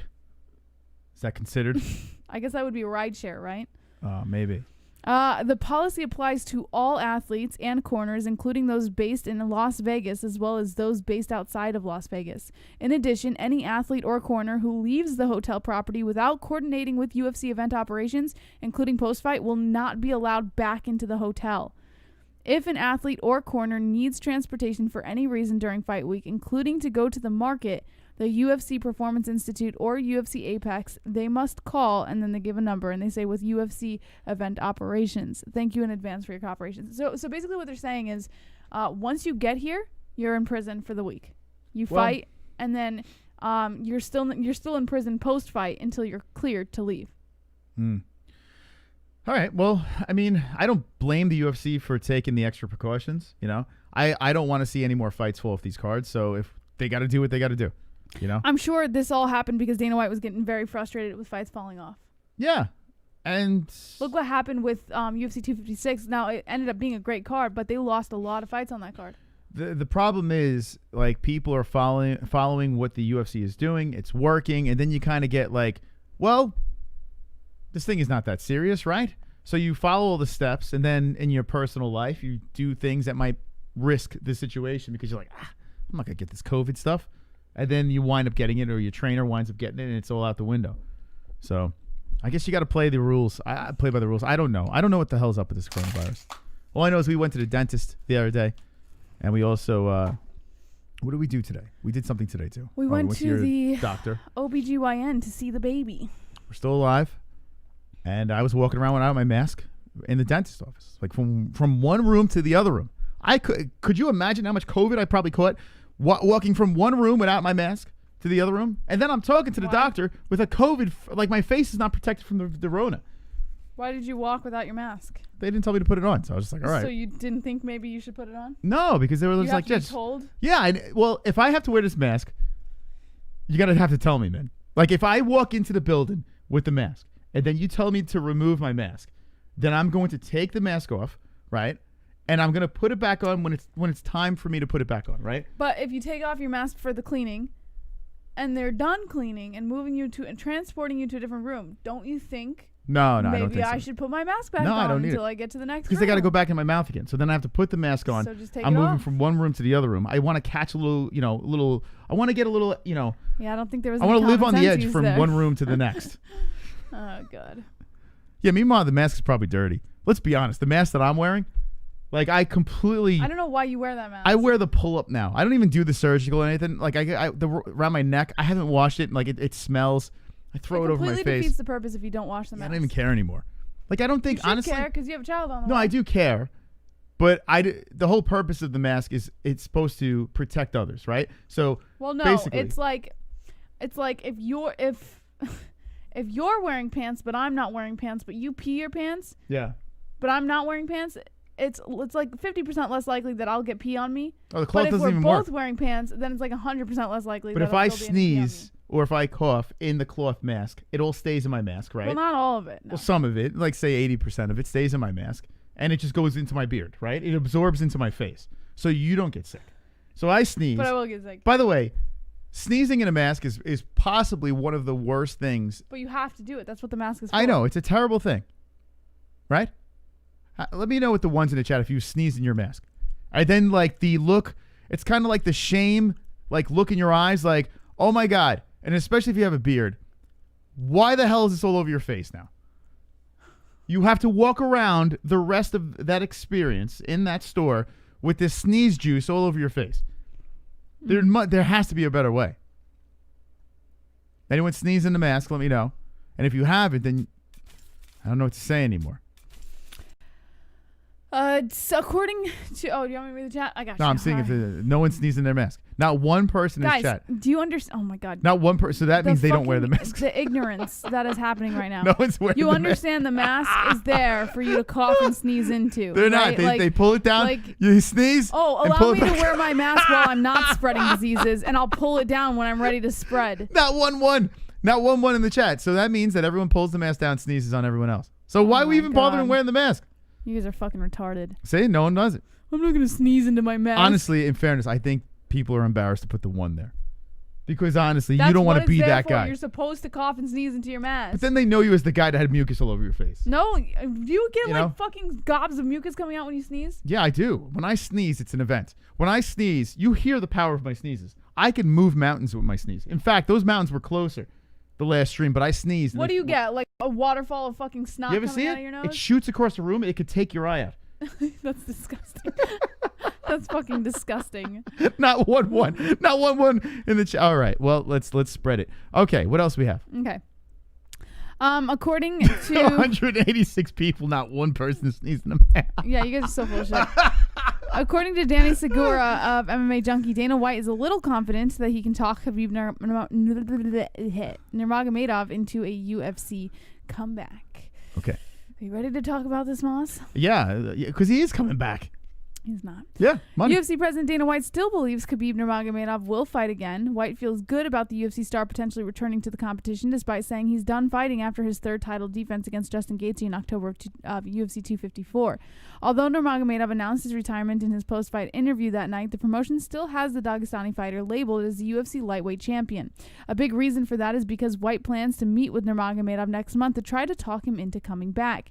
He said, "I think his dad wanting him to get 30-0 is in the back of his mind, and he wants to achieve that because he knew his fighter wanted it. But we'll see. Him and I are getting together next month and talking. He might not want to fight. I don't know the answer to that, but I'm a little confident I can talk him into it." Do you think Khabib sneezed in a mask? Yes. Okay. Nurmagomedov's father, Abdulmanap, wanted his son to achieve a 30-0 record. However, following the death of his father, Nurmagomedov's mother wanted him to defend the title against Gaethje and retire, which is why the Eagle made his announcement. There's a big lightweight fight on the horizon as Conor McGregor takes on Dustin Poirier on January 23rd in a highly anticipated rematch at UFC 257. Many have suggested that fight should be for the vacant or interim belt while the UFC resolves things with Nurmagomedov. White confirmed McGregor Poirier 2 won't be for the interim title, but he should know more about the stakes once he speaks with Nurmagomedov. Are you still buying this whole thing that Habib's not coming back? Are you Yeah, still on I that? think he's. I don't think there's anything Dana's going to be able to say at that meeting that can convince Khabib to come back. So he's looking for a free dinner. Who? Habib. Yeah. Or lunch. Free dinner, free Well, lunch. no, with Khabib the wants boss. to talk to Dana because he wants to set up a feeding circle between his organization and the UFC. So I think that's why Khabib wants to talk with him. He wants to talk business. Dana White wants to talk a different kind of business. Okay. Yep. Okay, we're gonna see what happens. Is there a date? Did you mention a date? They didn't say when they're they just said next month they're meeting up. Okay. We need more info. Can they televise this? Can we watch this live? Sure. We'll have them do that. Okay. Thank you. Pull some strings. Hey, tell Mom, don't interrupt the show. Okay.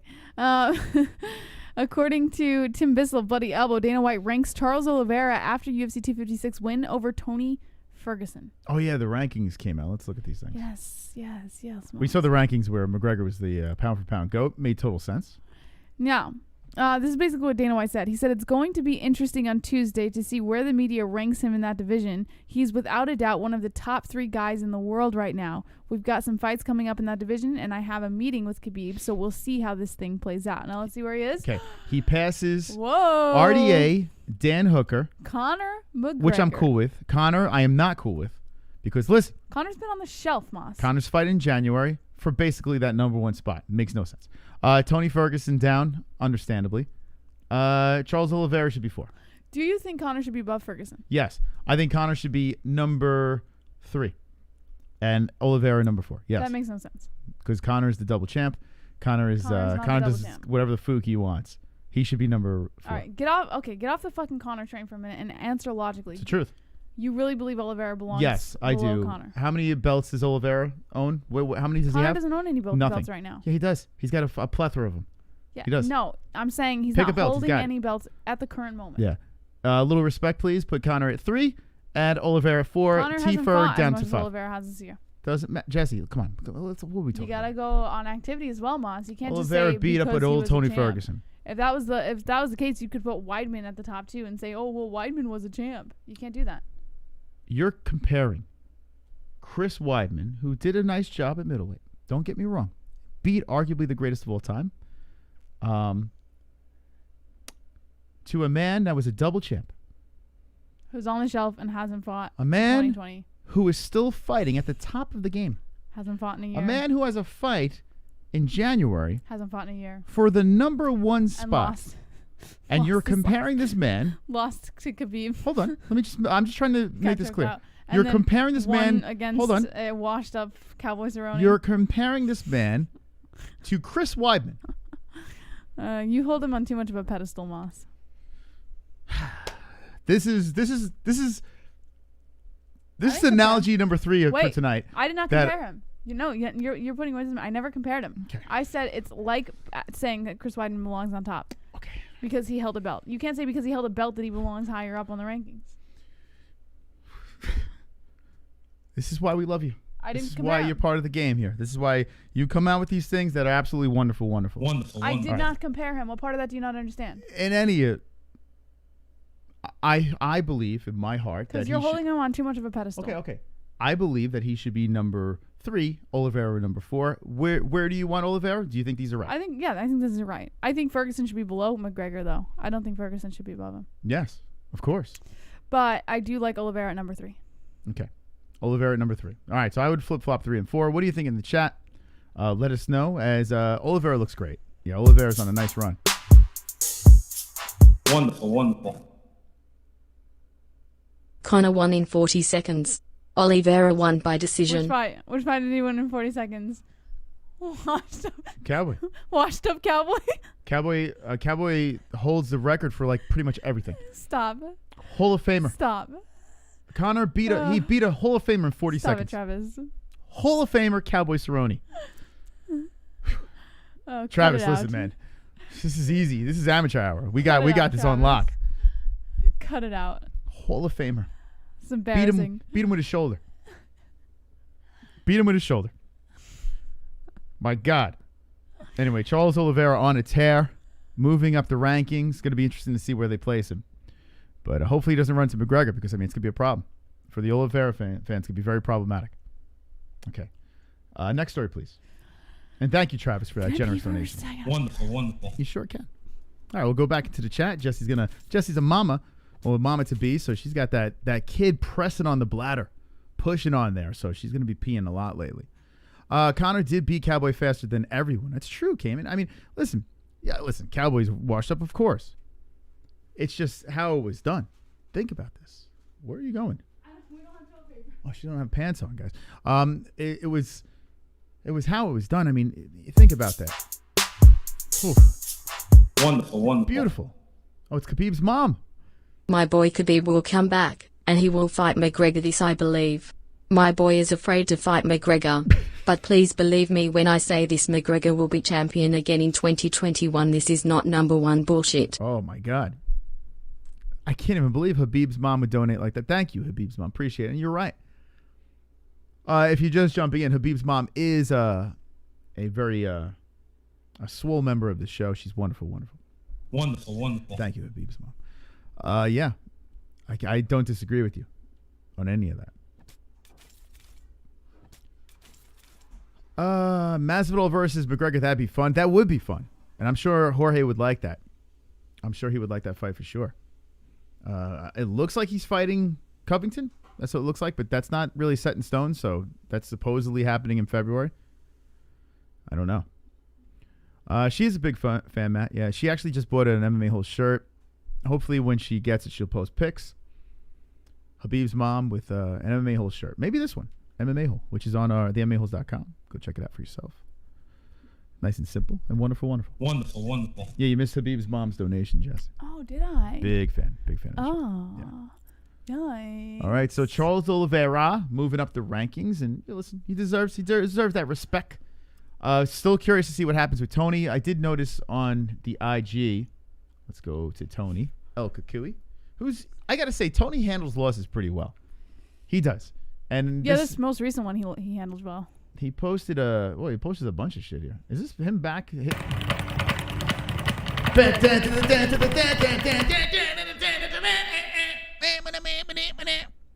he's hitting the speed bag. He's very good at that. That's one thing he... Okay. He posted this picture of his arm with a long ass thing here. I don't think we're going to read it, but I mean, that's a lot. I mean, shocker. Tony has a lot to say. I mean, Jesus. My goodness. He like wrote the Bible here. Anyway, and all this the is emojis. Yeah, I mean, listen. He seems like a really good dude, you know? So it's hard to really get on him. And I'm not gonna say any more unnecessary jokes. But hopefully he bounces back. It'd be nice. And look, just Chris Weidman giving him some wow. Hey, Chrissy Weidman, baby. By the way, did you hear that Wonder Boy? Oh, actually, you did. You were sitting next to me. But Wonder Boy, one of his injuries was he was helping Chris Weidman for his last fight, and Weidman dumped him on his head. Did you? Oh, you were right next to me. You didn't hear that? No. And I was laughing. I was like, what the hell? Dumped him on his head. Yeah, he had like 2 pretty bad injuries. That's why he's been out for a little bit. He's been making YouTube videos and doing well there. He's the main event this weekend, of course. But yeah, Weidman dumped him on his head. I did not know that. His buddy Chris, his brother-in-law. Right before a fight. Yeah. So anyway, I don't know. If you want to see what El Kukui said, go to his Instagram. But there he is. What does he have? A little vodka bottle? What is that? Elmer's glue bottles all over him? No, he's cupping. It's like, yeah, man. Let's hit myself with the Elmer's glue bottles. Oh, I can't skip through? All right. There's no pictures. So there's Kukui, but it looks like he's ready to rock. What's this say? Hold on. I didn't see this. High level patience. Okay. Should have went bolt cutter instead of short Doris. No excuses. Oh well, next time. Yeah, Tony, that would have helped you. All right. Sorry, I can't help it, man. It's just too easy. All right, next, please. Oh, we saw this. Okay, what do we have? Oh, look more. Wait, what are you doing? I am literally following your news. Hold on. I think go up one. Go up. We talked about this. Yes. So go down 3. All right. We spoke about this. We spoke about this. Yes, we spoke about 3 right there. Okay, here we go. So Diego Sanchez is talking about an upcoming retirement, Mom. All right. Skip. No, Moss, we have 30 minutes left of the show. You can't skip all my news. But, I mean, how many times are we going to do this with this guy? All right, then I'll just say he needs time to recover and heal, and fighting is a traumatizing lifestyle. So. All right. I'll give him a chance here. Are there any videos of him getting chased around an octagon with a knife? Anything. Anything? Can we get anything? Please, because if you give me something there, we can stick with this and talk about it. We can entertain this. Oh God. Is he any opponents in mind? Does he have any opponents in mind? The best, I tell you what, one thing about Diego Sanchez. Oh, hold on a second. Oh my God, I don't know. Wonderful. Javier Mendez. I agree with Khabib Mom. Conor striking is very beautiful and we shall stick Khabib back into cage to hand belt back. This is how it is meant to be. The MMA gods know who is the rightful king and all shall be revealed in 2021. Motivated Conor returns. That was from Javier Mendez. Oh my God. Now, I knew Khabib's mom was a big fan.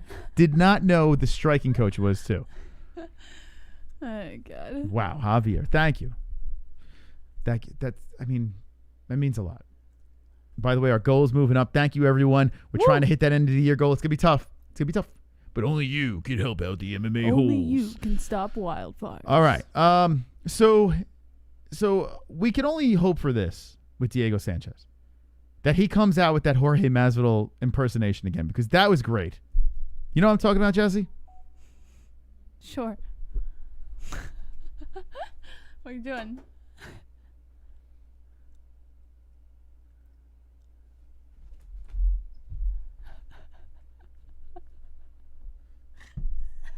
In fairness, you have to give him credit for trying.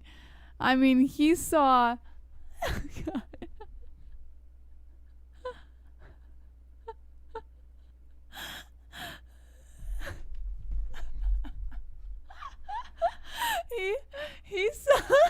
He saw Maz. That was a very good rendition. You like how I did the old beer belly? That was thing actually too? very good, yeah. Yeah, I think I hit the nail on the head You there. gotta give him credit for at least trying. He saw the amount of respect that he got from the MMA community that Masvidal got, and he was like, I have to try that. And what did he do? He came out there and you guys know what I'm talking about, right? He tried it exactly like that. He legit, and when we watched the fight, it just we somehow missed that and watched the replay like, holy shit, he tried to do the Masvidal. Yeah. Oh God. Watch his last fight against Jake Matthews, the opening sequence. Your rendition of it was priceless. It was perfect. Thank you. I'm here to entertain. God. Did I match his physique perfectly? Spot on? Yes. Okay, you did. good. Even the stand was perfect. Nice. Okay. I'm gonna clip that, by the way. I can tell you work out since MMA. You like that, right? Yeah. You got the body, Moss. That's right. You got body for it. Okay, let's dabble into the chat for a few minutes, Moss. Why? Well, because I want to preserve. Listen, I can fill time. Don't worry. Let's get through the stories. Let's talk. All right, so everyone was wondering why Anthony Johnson moved to Bellator instead of the UFC, and now we finally have an answer. Anthony Johnson finally came out and said why he chose Bellator over the UFC. So he said, hold on. Oh, sorry, this is still the Diego Sanchez story. According to Nolan King of MMA Junkie, he said, this had already happened about a month before it came out. I was keeping my mouth closed. There was no animosity, nothing bad when the UFC and I split. I was honestly a mutual thing. There was no bad blood, no negativity, no anything. It was best for both of us. Business-wise, it's just smart for me. I'm going into a different field outside of MMA. It gives me a little bit more leeway to do a little bit more. Honestly, with the UFC like that, you probably can't really do a lot of things that you'd want to do because they're such a strict company. When you have rules, you have to follow them, man. I'm not trying to break any rules, so why not just do our own thing? Show each other love and respect, and it is what it is. Okay. Rumble going to Bellator. Mr. Business Move. Wonderful. Oh, boy. It's Khabib's mom again. Oh, boy. Conor has the touch of death, this I believe. Thank you. I'm with Why you. are you thanking? You're not Conor. I'm saying thank you for the donation. Oh. Well, I can't thank for donations anymore. And by the way, you were Khabib's thinking mom, as if you were Conor. you are a beautiful human being for actually being so supportive of the show. I thank you so much. And listen, we love your son, especially Jesse. She would dump me for your son in a heartbeat. But I have to say this. I am a fan of Khabib. You may think of all my joking around over here that I am not. I do believe Khabib is the best 155er. Right? I'm with you on that. But in 2021, Conor has the ability to prove to the world that he is indeed the best 155er. And it starts in January. So Khabib's mom, you and your son celebrate right now. And if you'd like, let your son fight again. Because clearly, He's a mama's boy. And he needs permission to fight. Okay. Anything else, Jess? No, that's it when it comes to Rumble Johnson, Moss. According to MMA Junkies, Farah Hannon, your favorite. She's all over the place, is Farah. Yeah. Yoel Romero says UFC release was completely unexpected and details the disagreement with matchmakers. Oof. What actually happened, Moss? What? What do you think actually happened? UFC release was completely unexpected. Okay, let's see. What does he say? He says, first and foremost, it was something that was completely unexpected. I was already training very hard, getting ready. We were already thinking of fighting in January or February at 185 or 205. We were looking to fight with the top 3 in either division. My managers explained this to the presidency, the top of the UFC. They wanted me to fight with Uriah Hall, Derek Brunson, and we explained to them that it didn't make sense for me to fight with these young men. So he was offered fights, and he declined. According to here. this, yes. He said, we had an idea we were chasing. Oh, Colby Covington wants to kiss your hand. Okay. Speaking to the mic, we're in. Okay, save. Whoa. Hold on a second, guys. Hold on a second. We're in business. We're in business. My God. If Conor wins the belt this year, people will just discredit him for not defending and say Khabib is still the best. My goodness. Okay. All right. Hold on. I'm going to replay some donations here. Whew, I'm glad I caught that one quick. What in the holy hell? All right, I'm going to play 2 donations. I do not know what the fook just happened, but we will fix it right now. You didn't update OBS, right? Oh, no, negative. Okay, actually, good. there was nothing that even popped up this time about an update. Okay. Give me a second. Thanks, wannabe Uncle Johnny Smith. What in the hell just happened? Did you just get canceled? Did Google My happen? God. Nah, the software just shut down. Sometimes software freezes and then we have to try and like catch it, or Moss has to try and catch it before it. Look at this. It cancels. Like we legit. We're gone. All right, hold on. I'll fix this. Oh, Moss. What is that? Where are we? Oh, that's crazy, man. YouTube blocked it because of what I wrote. No. It had nothing to do with that. Sometimes if too many things are going on at once, it'll just kind of conk out on us. Oh, that's really weird. It usually happens when a donation comes in, but it's not because of what you said in the donation. Yeah, I don't know what the hell that was, to be honest. Yeah, it's glitched out. What in the holy hell? All right, so I have to find us. We don't exist, Moss. It's right there. My God. Ah. Okay. All right. You said Logitech had an update?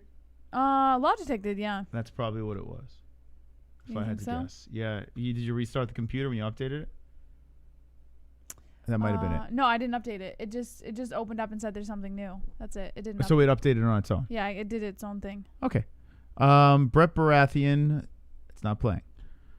Colby Covington. Oh, come on, man. Donald Trump, can I kiss your hand? All right, let me Kiss try your this. hand, kiss your hand. I'm going to get to those Trump, donations. wrap a delicious hand. Give me one second. Khabib Tech homies at work. FBI are haters. 5G.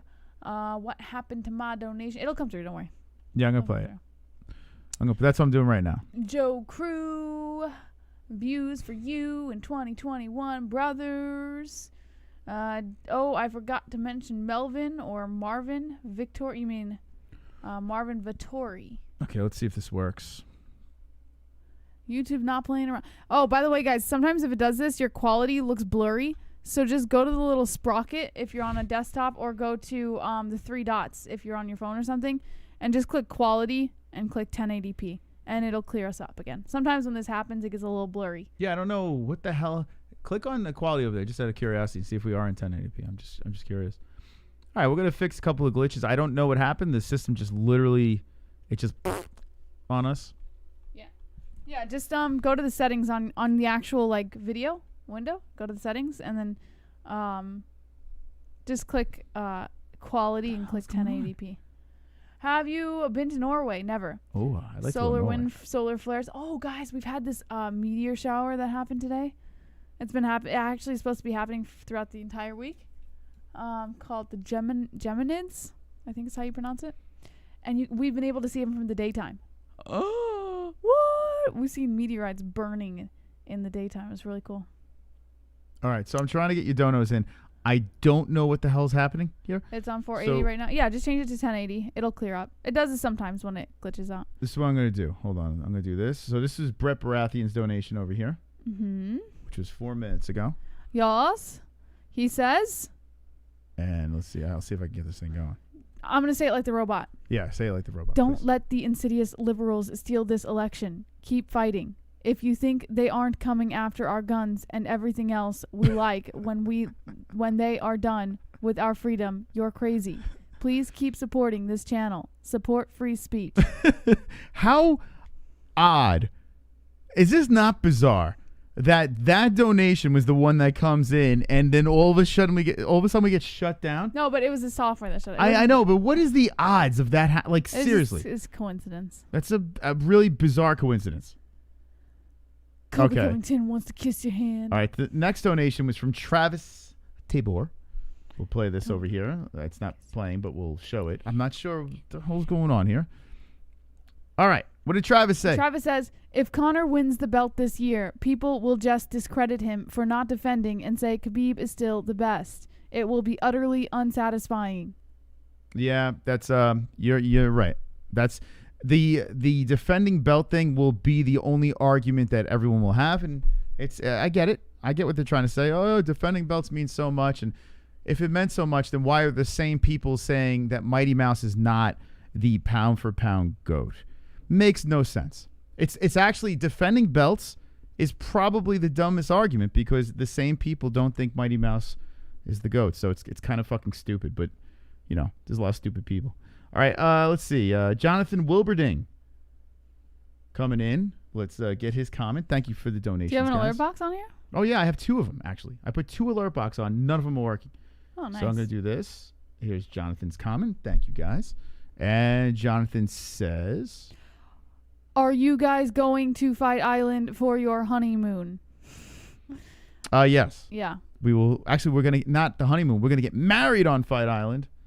Yeah. It's where we belong. And Justin Jr., MMA Genie coming in. Okay, let's see what Justin Jr. Wow, Justin Jr. coming in too. Look at that, Justin Jr. Okay, Justin, what do you have to say? Hey, do you guys know where I can get some banana hammocks? You guys are great. Wonderful. Wonderful. I don't know where you can get a banana hammock. Banana hammocks, Justin. What do you need a banana hammock for? I would love to know. This is very interesting. Banana hammocks. I don't know. I don't know where you buy it. Maybe Amazon? Amazon would work. But I bet Amazon has some pretty cheap banana hammocks. Yeah, I would check out Amazon if you want a strong banana hammock. Yeah. No, one that isn't going to tear too much. You know, you don't want holes in your banana hammocks. We will definitely be sure to catch your donations if they come in. I don't know why that happened, but it is what it is, like Max Holloway says, right? It is what it is. That's so freaking weird. Why would it just glitch out like that? Look, it's not even refreshed over there. Yeah, I don't know. I don't know what the hell's going on. It's refreshed on that one, but it's not that one. That's so weird. Did y'all see John Jones training in the operator? Get up. Somebody is about to catch a beat down. Somebody come here. She's dancing. Wait, what did you say? Did y'all see John Jones training in the operator? Get up. I like when people ask you questions and you read it in the chat, but you never answer. You ever notice that? Like you'll rattle through the questions and you'll read it, never answer. I do the same thing with my DMs. Yeah, why? If I get a DM, I give very shorthanded responses, or I don't answer at all, and I just let it sit there. She'll read it, but she's not going to answer. I'll read it and then I just don't answer. But last night I muted all my DMs. I had enough. I muted everything. Everybody, everything. It's all. So what's the answer though? I didn't ask for the story. I don't know. What was the question? So you just read it. Did you see John Jones get up in the operator or something like that? John Jones got up where? I don't listen to it. I just read it and then. Okay. You answer. That's what your job is. Yeah, I would assume if you're gonna ask a question, I give you a quick answer. We move on. You answer. Sometimes long. I'll read. You answer. Okay. Okay. Hit the like button, friends. Thank you for the likes. Appreciate it. Eddie wants an answer. He demands the answers now. All right. Oh, God. Yeah, so we're going to be reacting to this card on Saturday. Stephen Thompson. Why would it show? I'm going to die. Stephen Thompson versus Jeff Neal is the main event and a jam-packed fight card of wonderful wonderfulness. Wonderful. Can't wait. Even this Tefan guy, can't wait to watch him come back in the game. This should be a lot of carnage. Still a 6-fight main card, right? What time does this thing start, Jess? That's a good question. Can you click the card? I don't know when it starts. Well, at least you're trying to answer it. All right. Let's see. Saturday night. Oh, not past. What am I talking? Okay, it says 5 p.m. is the main card. So 4 p.m. Eastern time 4 p.m. Eastern time is when it starts. All right, so the question in the chat is, will you be with us for the entire card? Let us know with a yes. Or no.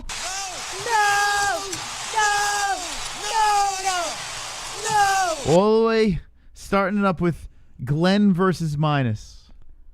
That's what we're starting this puppy with.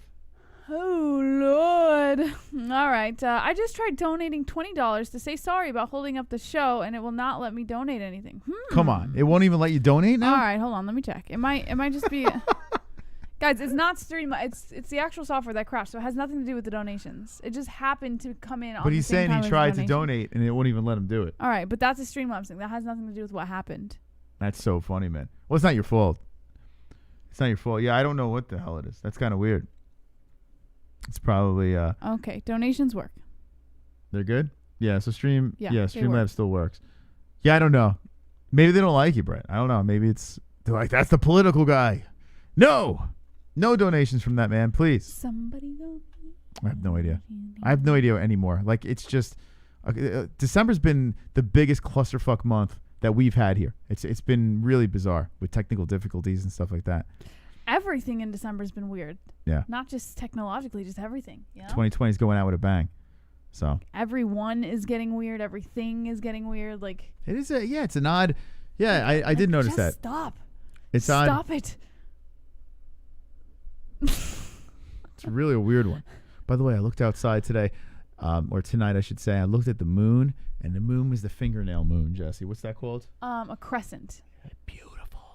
I like when you can see the dark part and then you see the fingernail, but you can see the silhouette of the whole moon. The sky is crystal clear. Yeah.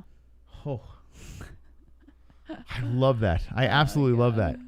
And after the show, I would like to smoke some Mystic Roots and watch the meteor shower. I would like to see that as well. You think it's still out there? It was supposed to peak Sunday through Tuesday, so you might not see it. Yeah. But you can try. Jesse told you guys, right? We were driving to the doctor, and we see these, like... meteorites. During the day. Just flying by, but like slowly going, and meteors just burning in the sky.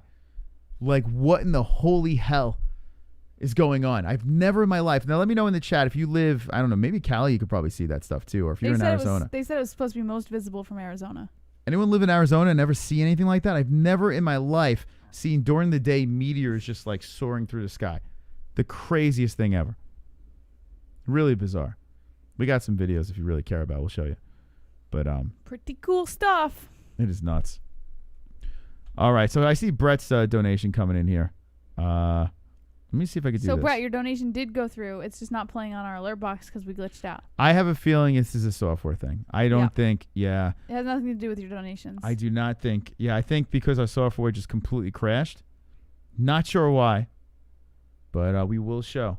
We will show it over here. Brett Baratheon coming in and saying this. Well, Brett said, 5th time trying. Everything is red instead of green. Says there is a limit to donate.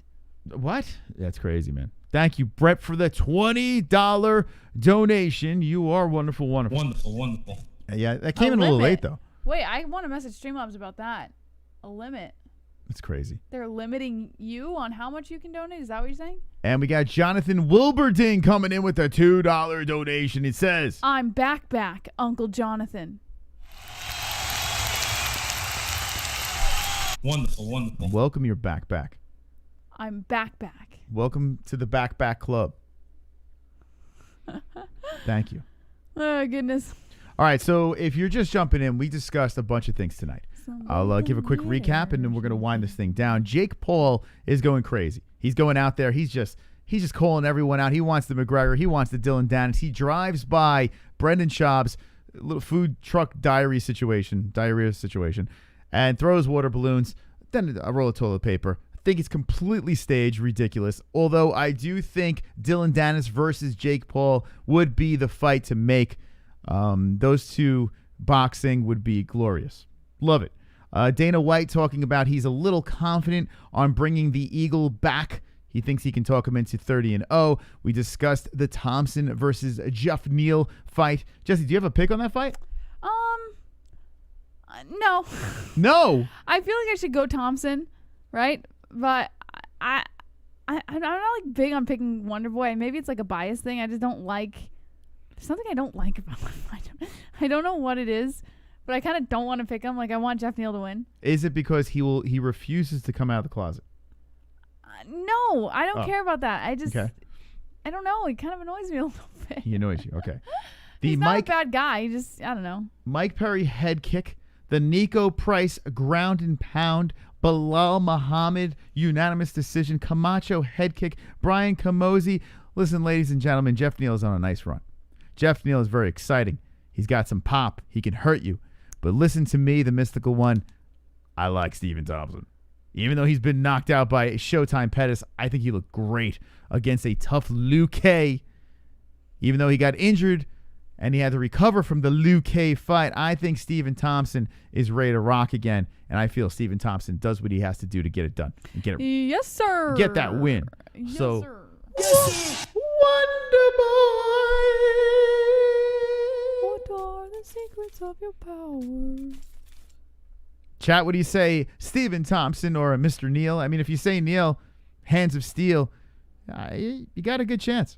Yes, sir. D. Mueller says, I trust Moss's picks, bruh. Cayman Ryder, I favor Thompson, not counting on Neal. Brett Baratheon says, 2 joints. Aunt Nicole says, somebody come get her. She's dancing like a stripper. Moss, you know that song? No. TikTok. Juan FTO says, Jake Paul versus Amanda Nunes. She's gonna rock his ass. All one word. Jonathan Silverhand says Wonderful Wonder Boy is over. Wonder Boy says Matt Stone. Deacon MMA, change it to Brotherheart. Foul Rowdy, Wonder Boy is a handsome dude. Uncle C, Wonder Boy. MJ, Joby Legend has it. Artem, a goons did the bus incident.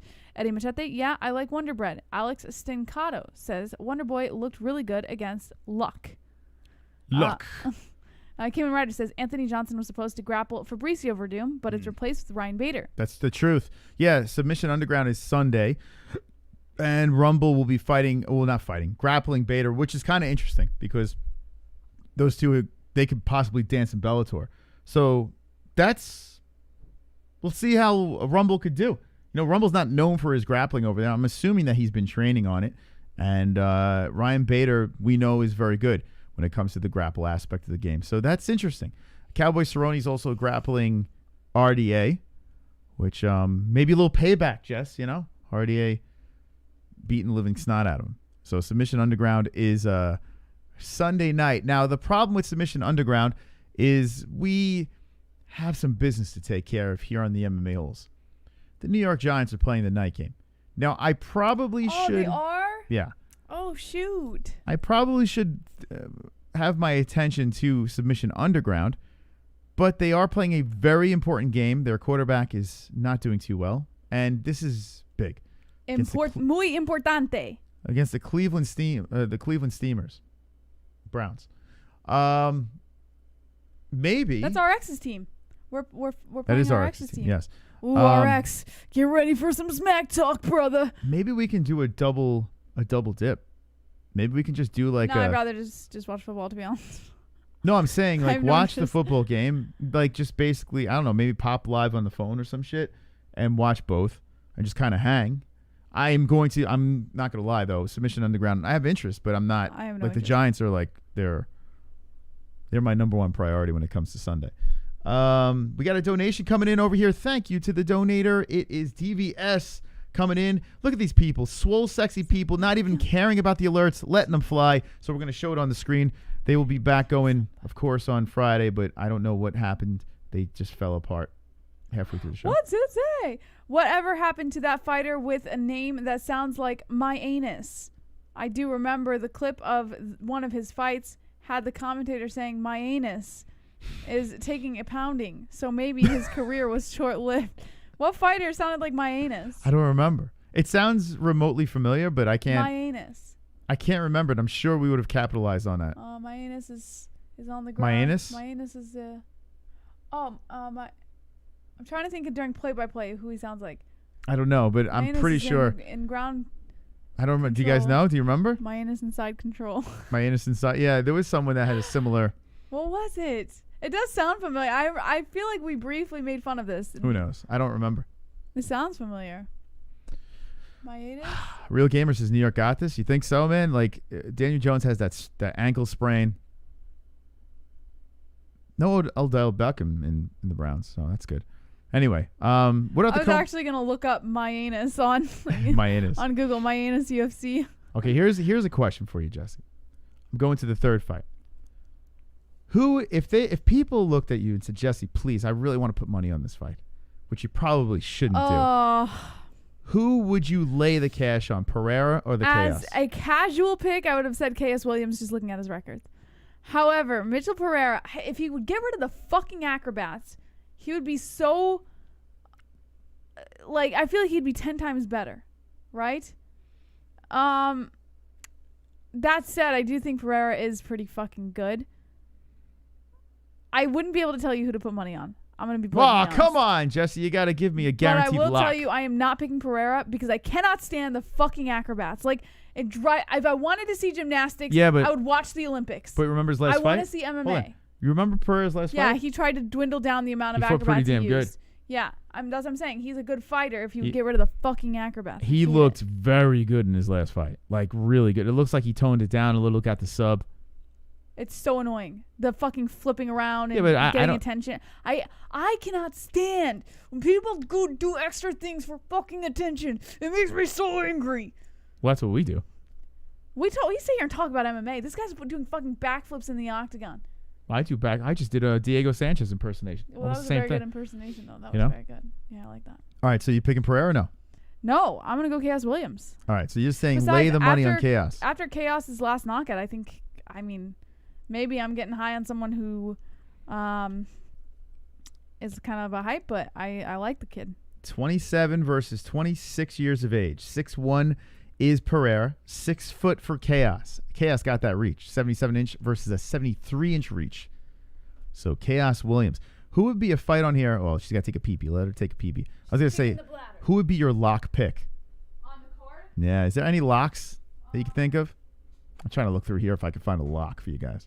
Man, I can't really. I would probably lock in Marlon Vera. You would lock it Marlon Vera. Probably. You know what? I kind of want to lock in Wonderboy. I want to go on the main event. I think I might lock in Wonderboy.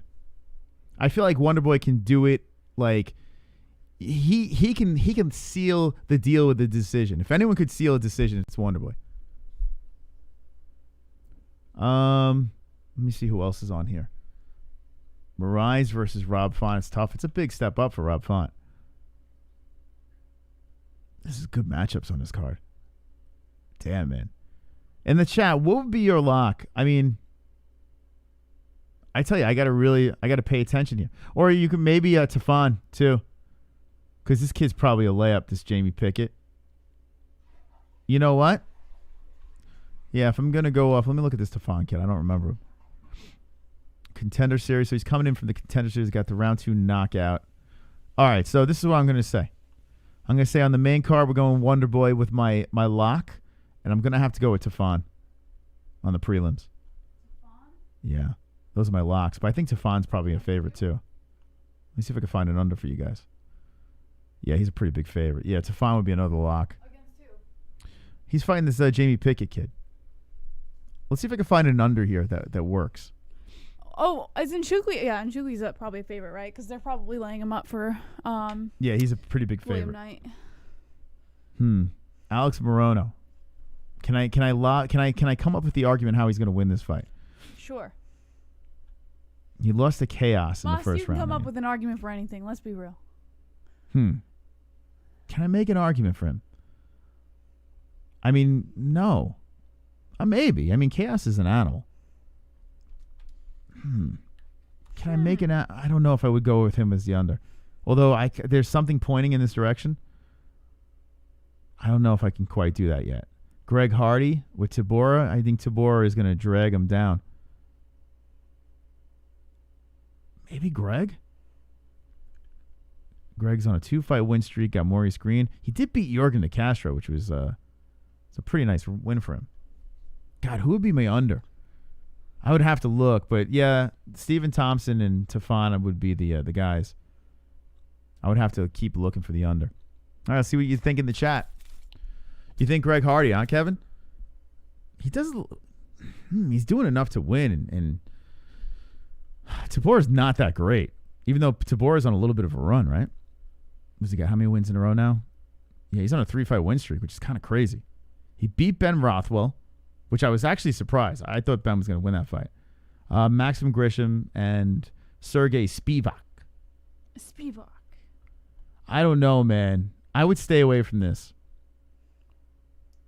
I don't know. Oh, God. You never know what heavyweights. Inhaler Gate. You never freaking... I feel like Tabor is on a nice little run now. Moss, Greg Hardy's going to win that fight. Yeah, but Tabor... is he still with Jackson Wink? Was he with Jackson Wink? Or am I... I don't know. Am I mixing him up with someone else? Oh, you know who I'm mixing... No. Is it him? Well, he was with Jackson Wink. Maybe he's not there anymore. 35-32. Maybe Greg would be the guy. Is that the parlay? Wonderboy, Hardy, and Tafan? Would you play that? Wonderboy, Vera, and... A 3-fight parlay. Hardy. You would say Wonderboy, Vera. Oh, so Vera's your under. You could pick another over. If you're going with Vera. So Wonderboy, Vera, and... I don't like him. Well, maybe. I mean, Aldo is on a 3-fight losing streak. Oh, Chaos Williams is a pretty promising... But Pereira is a good fighter. Yeah, Chaos is another under. Sure. I tell you what. Chaos, Vera. Shit, Chaos might be the guy. Yeah, you might be right. Yeah, this is a pretty much... This is a pick 'em. We're just talking on air. Don't mind us. We're thinking out loud. we forgot you're all here. We just... This is called... This is what goes on when the camera's not on. we totally forgot you're all here. I don't even know if this is entertaining in any way. We're just literally... We're just having conversations. Welcome to our real life, guys. Hope you enjoy. I should just pull out the Tapology, make the picks now. Oh, God. I'm trying to figure out what my 3-fight parlay is. Is that so weird? Like, that was really bizarre. We completely forgot you guys were here. I know, I didn't know. Well, I'm always Next thing you know, we just start banging or something. Like, oh, shit, there's an audience here. Oh, God. All right, so your 3-fight parlay would be what? And it doesn't matter unders or overs? Well, I mean, usually it's like 2 overs and an under. What if I did 2 unders and an over? Oh, then you're making a lot of money. You're doing good. Chaos, Vera, and Thompson. So you would go Chaos, Vera, and Thompson. Yeah. It's not horrible. 2 unders and an over. Yeah, that's what I would do. I think you can make some big money on this card. There's a lot of ways you can make. What do you think about the Pettis-Morano fight? I don't like to. I wouldn't put money on. I would be scared of this thing. I'm scared of this fight. I have no idea. I want to pick Showtime. I would think Showtime's going to win, but then there's that little feeling. I might pick Morano. I don't know. I would stay away from this. It scares me. It makes me nervous. It makes me weak in the knees. Are you guys betting on this? Let me know who you got. Let's see. Travis says, don't bang while she's pregnant. Not cool for the baby. That's not true. The baby loves it. Doctors recommend it. It's actually healthy for the baby. Justin Jr. says, going against Jillian, super close fight.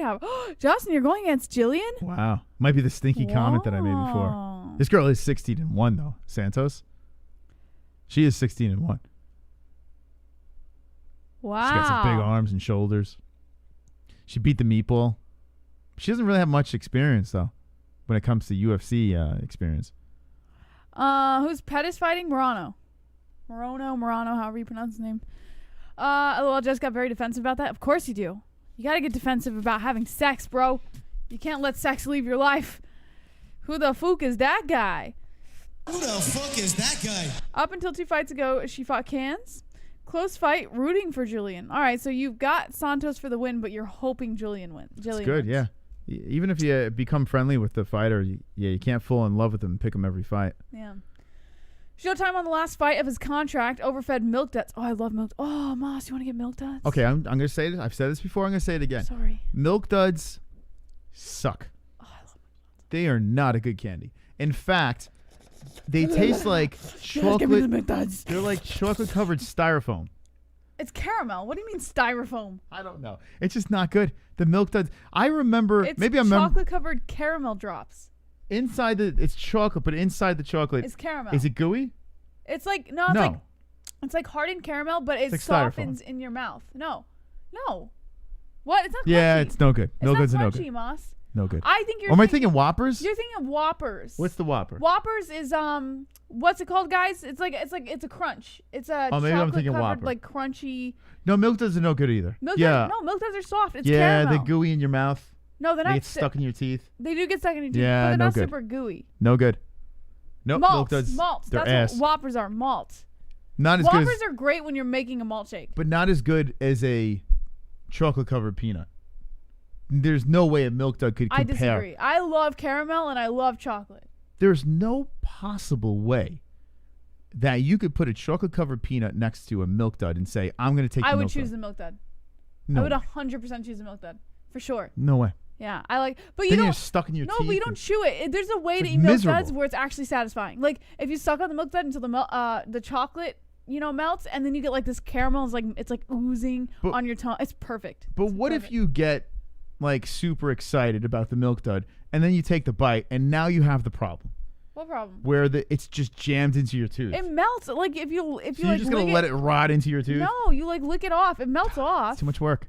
It melts off. It's not like it stays there. No good. No go in the Milk Dud. Our Milk Duds are far superior to a Fukin chocolate-covered peanut. I know. There's no way, I man. agree, man. Chocolate-covered peanut has protein in it. Listen, it's just chocolate-covered peanuts delightful. are good, but they're not better than a Milk Dud. Oh, my God. Chocolate pretzels are really good, too. I love chocolate pretzels. It's good.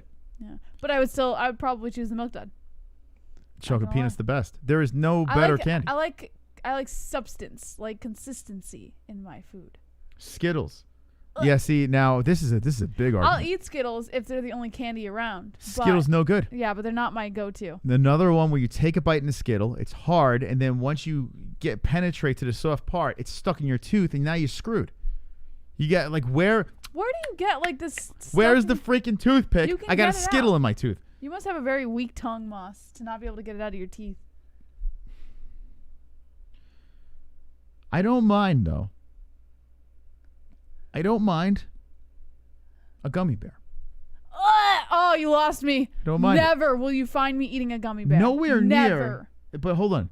It's not near a chocolate covered. A chocolate treat is more exciting than a gummy bear. You will never see me eating a gummy bear. But what about this? A Sour Pouch Kid is basically I a gummy love Sour bear Patch Kids. loaded up Not the same. with the sour stuff. Not the same. I can eat a Sour Patch Kids. I love Sour Patch Kids, but I will never eat a gummy What bear. about gummy worm? Gummy worms are different. They're kind of like Sour Patch Kids. So gummy worms are probably the only thing that kind of gets stuck in my teeth, but I can tolerate. I can deal with it. I don't get too angry. I don't like gummy. I don't like too much gummy, but Sour Patch Kids I'll eat. Yes. But I don't not know how gummy you don't bears. like gummy bears. You'll never catch me eating a gummy bear. Why? I don't know. I just don't like them. Why? But I can eat a Sour Patch Kid. Super weird. So a gummy bear is a smaller gummy worm, yet it's a Yeah. bear. So you're I don't like racist it. against bears. Yeah, I guess. I don't know. I don't like gummy bears. What if the gummy bear was a bigger candy, like the size of the No, worm? the bigger the worse. But the gummy worm is literally a stretched out gummy bear. It's like a gummy bear But just in like, traction. The sour gummy worms are the. I won't eat a regular gummy worm. Like a sour gummy worm, I'll eat because it's kind of like a Sour Patch Kid. Sour Patch Kids are good. What else? What other kind of candies you got in the chat? You know what my sister likes? Snow caps. No good. Like I could eat them. I don't like them, but but- she loves them every time. They're a waste. I feel like if you're gonna have the chocolate, you're gonna have to have a bigger chocolate treat. Moss, you know what a snow cap is? It's got a nonpareils. fucking- It's a fucking chocolate chip dipped in sprinkles. Yeah, but If I wanted that, I would just go buy a bag of Nestle chocolate chips. it's not terrible. But it's not. I wouldn't. It would be like the last of my options. I wouldn't It's the turn it worst. down. I Like if can't someone eat snow poured it in my caps. hand, I would put it in my mouth. I don't like snow But I caps. wouldn't willingly buy it. Yeah, I'm not into it. She likes those, and she likes the cookie dough balls. You know those? Those are good. Yeah, she likes those. Wait, cookie dough covered in chocolate. The ones that you get from the movie theater. I'm good. I'm Yeah. cool with that. But the problem with the cookie dough balls is you could only have a certain amount. You eat too much of the cookie dough you ball. get sick. Yeah. Yeah, no, Can't I'm with do you. it. I'm with you. But they're all right. Yeah. Airheads I used to like when I was a kid, Deacon. But why? Do you like Airheads? I don't really like them anymore. I don't mind them. They're just a sucking candy is something that is on the back of the list. I used to eat Airheads all the time when I was a kid, though. They were awesome. But now You know not. when you have a sucking candy? When you're driving. Yeah, last long. You don't have to like keep reaching down to. The only time. You only have a sucking candy when you drive. Because then you don't have to keep dipping into the bag. Warheads, MJ, bro. That was like the go-to when I was a kid. Warhead. Did you ever eat Warheads? Yes, I have had super Warheads. sour. I like sour candy. Yeah, I do. But that's really sour. I do. What about the Red Hots? What about the spicy ones? I'm not into them. Zesty. Not into them. I could do that. When I was a kid, I used to, I don't know, I went through this phase of Red Hots, but it's not like my go-to, but I enjoy it. We got another donation, Jesse. Look at this, Jess. Look at this. Pa! Roberto Hernandez says, did you guys have the crooked ice cream truck selling M80s, stink bombs, and weed sacks? Los Angeles is different. I think the M80s, we had a... I don't think I had that. I had some, you know what, maybe we did, but Not I just... stink bombs and weed sacks, though. Never. Maybe. We had Mr. Softy. And Mr. Softy would roll up, and it was just like, yes! Yes! M80s. You had a... There was something... And Mr. Softy was never good. Like, the ice cream was never good. But if I was playing hockey at the park, and I would see a Mr. Softy roll up, I'd be like, fuck yeah! Let's go and spend $20 on What was your go-to with an ice cream truck? I used to like the shake. I used to like a milkshake when I was a kid. I used to enjoy the milkshake. And then I transitioned... That's how you get sick. From Hot the day. milkshake. Yeah, I was playing hockey all day, and I'd be just scarfing down the milkshake. But I transitioned from milkshake to the toasted almond. Nope. I always went for the rocket popsicle. The red, white, and blue rocket popsicle. Your tongue changes colors. I loved it. That You're was just like sucking on an ice cube a hot with day flavor. in the summer. You're out playing with your friends, and you see the ice cream truck, and you get the rocket popsicle. It looks yes, great. Matt Stone, the rocket pop. It looks great. Yes. And would I turn it down? No. But why would you willingly pay for that? Oh, I loved it. It was my favorite. That's if you get a gift. It's my favorite, the rocket popsicle. That's like if mom was like, hey, kids, we're going to have a bunch of popsicles, and you eat it, and you're like, this is good. Because but you would never go in your wallet and willingly say, give me the rocket popsicle. Because my parents never gave us those sugar ice. rocket pops and things like that. So like it was like a delicacy when I got a rocket pop. No. That's actually a sin. You should never willingly pay for one of those. It could be a gift, and you can still scarf it down, but you should never pull into the wallet for the rocket popsicle. I loved the rocket pop. I loved it. We're going a little later talking about treats. We're not supposed to be live anymore. Chipwich. I'm down with the Chipwich. What's the Chipwich? Oh, wait. Is that the chocolate chip sandwich? Oh, yeah. My sister used to get those. Was it the chocolate chip cookies and vanilla ice cream in the middle? I like that. An ice cream cookie those. is fine with me. Yeah. I have no problem. I also like the ice cream sandwich that gets stuck on your fingers when you peel your finger off. I want to go to the store now. Can we end this so we can go get something to eat? You know what I'm talking about? You pull the ice cream sandwich out of the package, and you have it in your hand. And it sticks to your fingers. And you bite it, and then you pull your finger off. Chocolate? And the chocolate's still in your finger. And then you take your tooth, and you go. And you scrape it off? Yes, I used to do that. Yes. You know what I'm talking about? You peel it off, and you're like, there it is, the best part. Ah! And now it's on your tooth, and you just, it's delightful. Yeah. Moss, can we go to the store now and get some ice cream? And what some else? rocket pops? Now I'm craving it. We got to stop. Are we done?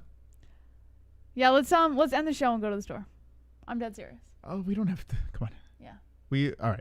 Thank you for joining us. We will get back in action Friday night for Fuqua Friday. Everything will be rolling smoothly. And is there anything tomorrow? Any Bellator? There's no Bellator. There's nothing. Yeah, nothing tomorrow. I don't know. No. We'll see. We'll see what happens. But yeah, we'll be live definitely on Friday, Saturday, maybe Sunday. I don't know. But make sure you're subscribed. Hit the like button. Truly appreciate the likes. And thank you to the new subscribers here. Did I change this?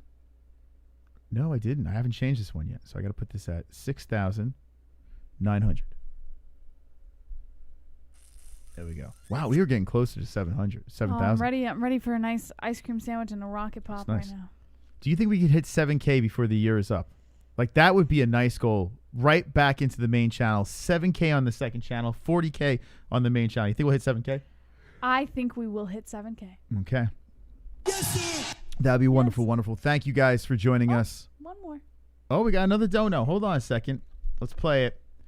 You know what you gotta do? So this is a $2 donation, so you have to do the actual sound of the donation too. What is it again? It's the wonderful, wonderful donation.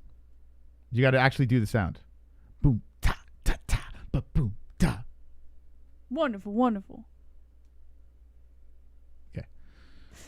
You can use DoorDash. They deliver from convenience stores, and you won't risk exposure from zombies.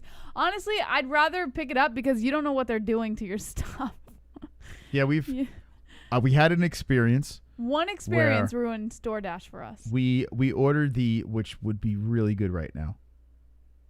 Oh man, what is that called? The Sonic. What the hell is that thing called? Oh, that wasn't a bad experience. Yeah, it was. They ate half of mine. No, they didn't. I got what was it called? The Blizzard, right? Those when are we really, first moved really here, good. I got this Sonic. You want to go get Sonic Blizzard? I want one. Yes, a Sonic Blizzard. No, you can't do it. I didn't even eat dinner. Well, I know, we can't do it. To the This is Sonic a bad Blizzard. idea. The Sonic Blizzard, right? And there was like this much from the top not filled. There and then was I'm looking a lot at hers. missing. I'm looking at hers, and she's got like this much from the top, and I'm like, the guy definitely ate the top. But it almost looked like the person making them was just kind of lazy with his, like how they pull it from under the thing sooner. It didn't look like someone was eating out of it, but there was quite a bit of room missing from his. I do want shake. the Sonic. Oh God! All right, stop it! We can't stop it. I think the guy ate my Sonic. He didn't eat your Sonic. All right, thank you guys. We'll see you Friday. All right.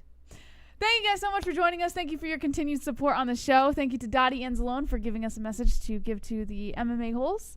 And, yeah, we'll see you guys again on Friday night at 10 p.m. Eastern Time for Fuka Friday. Be there or be queer. Who will be the winner? Don't be an a-hole. Be an M-M-A-hole.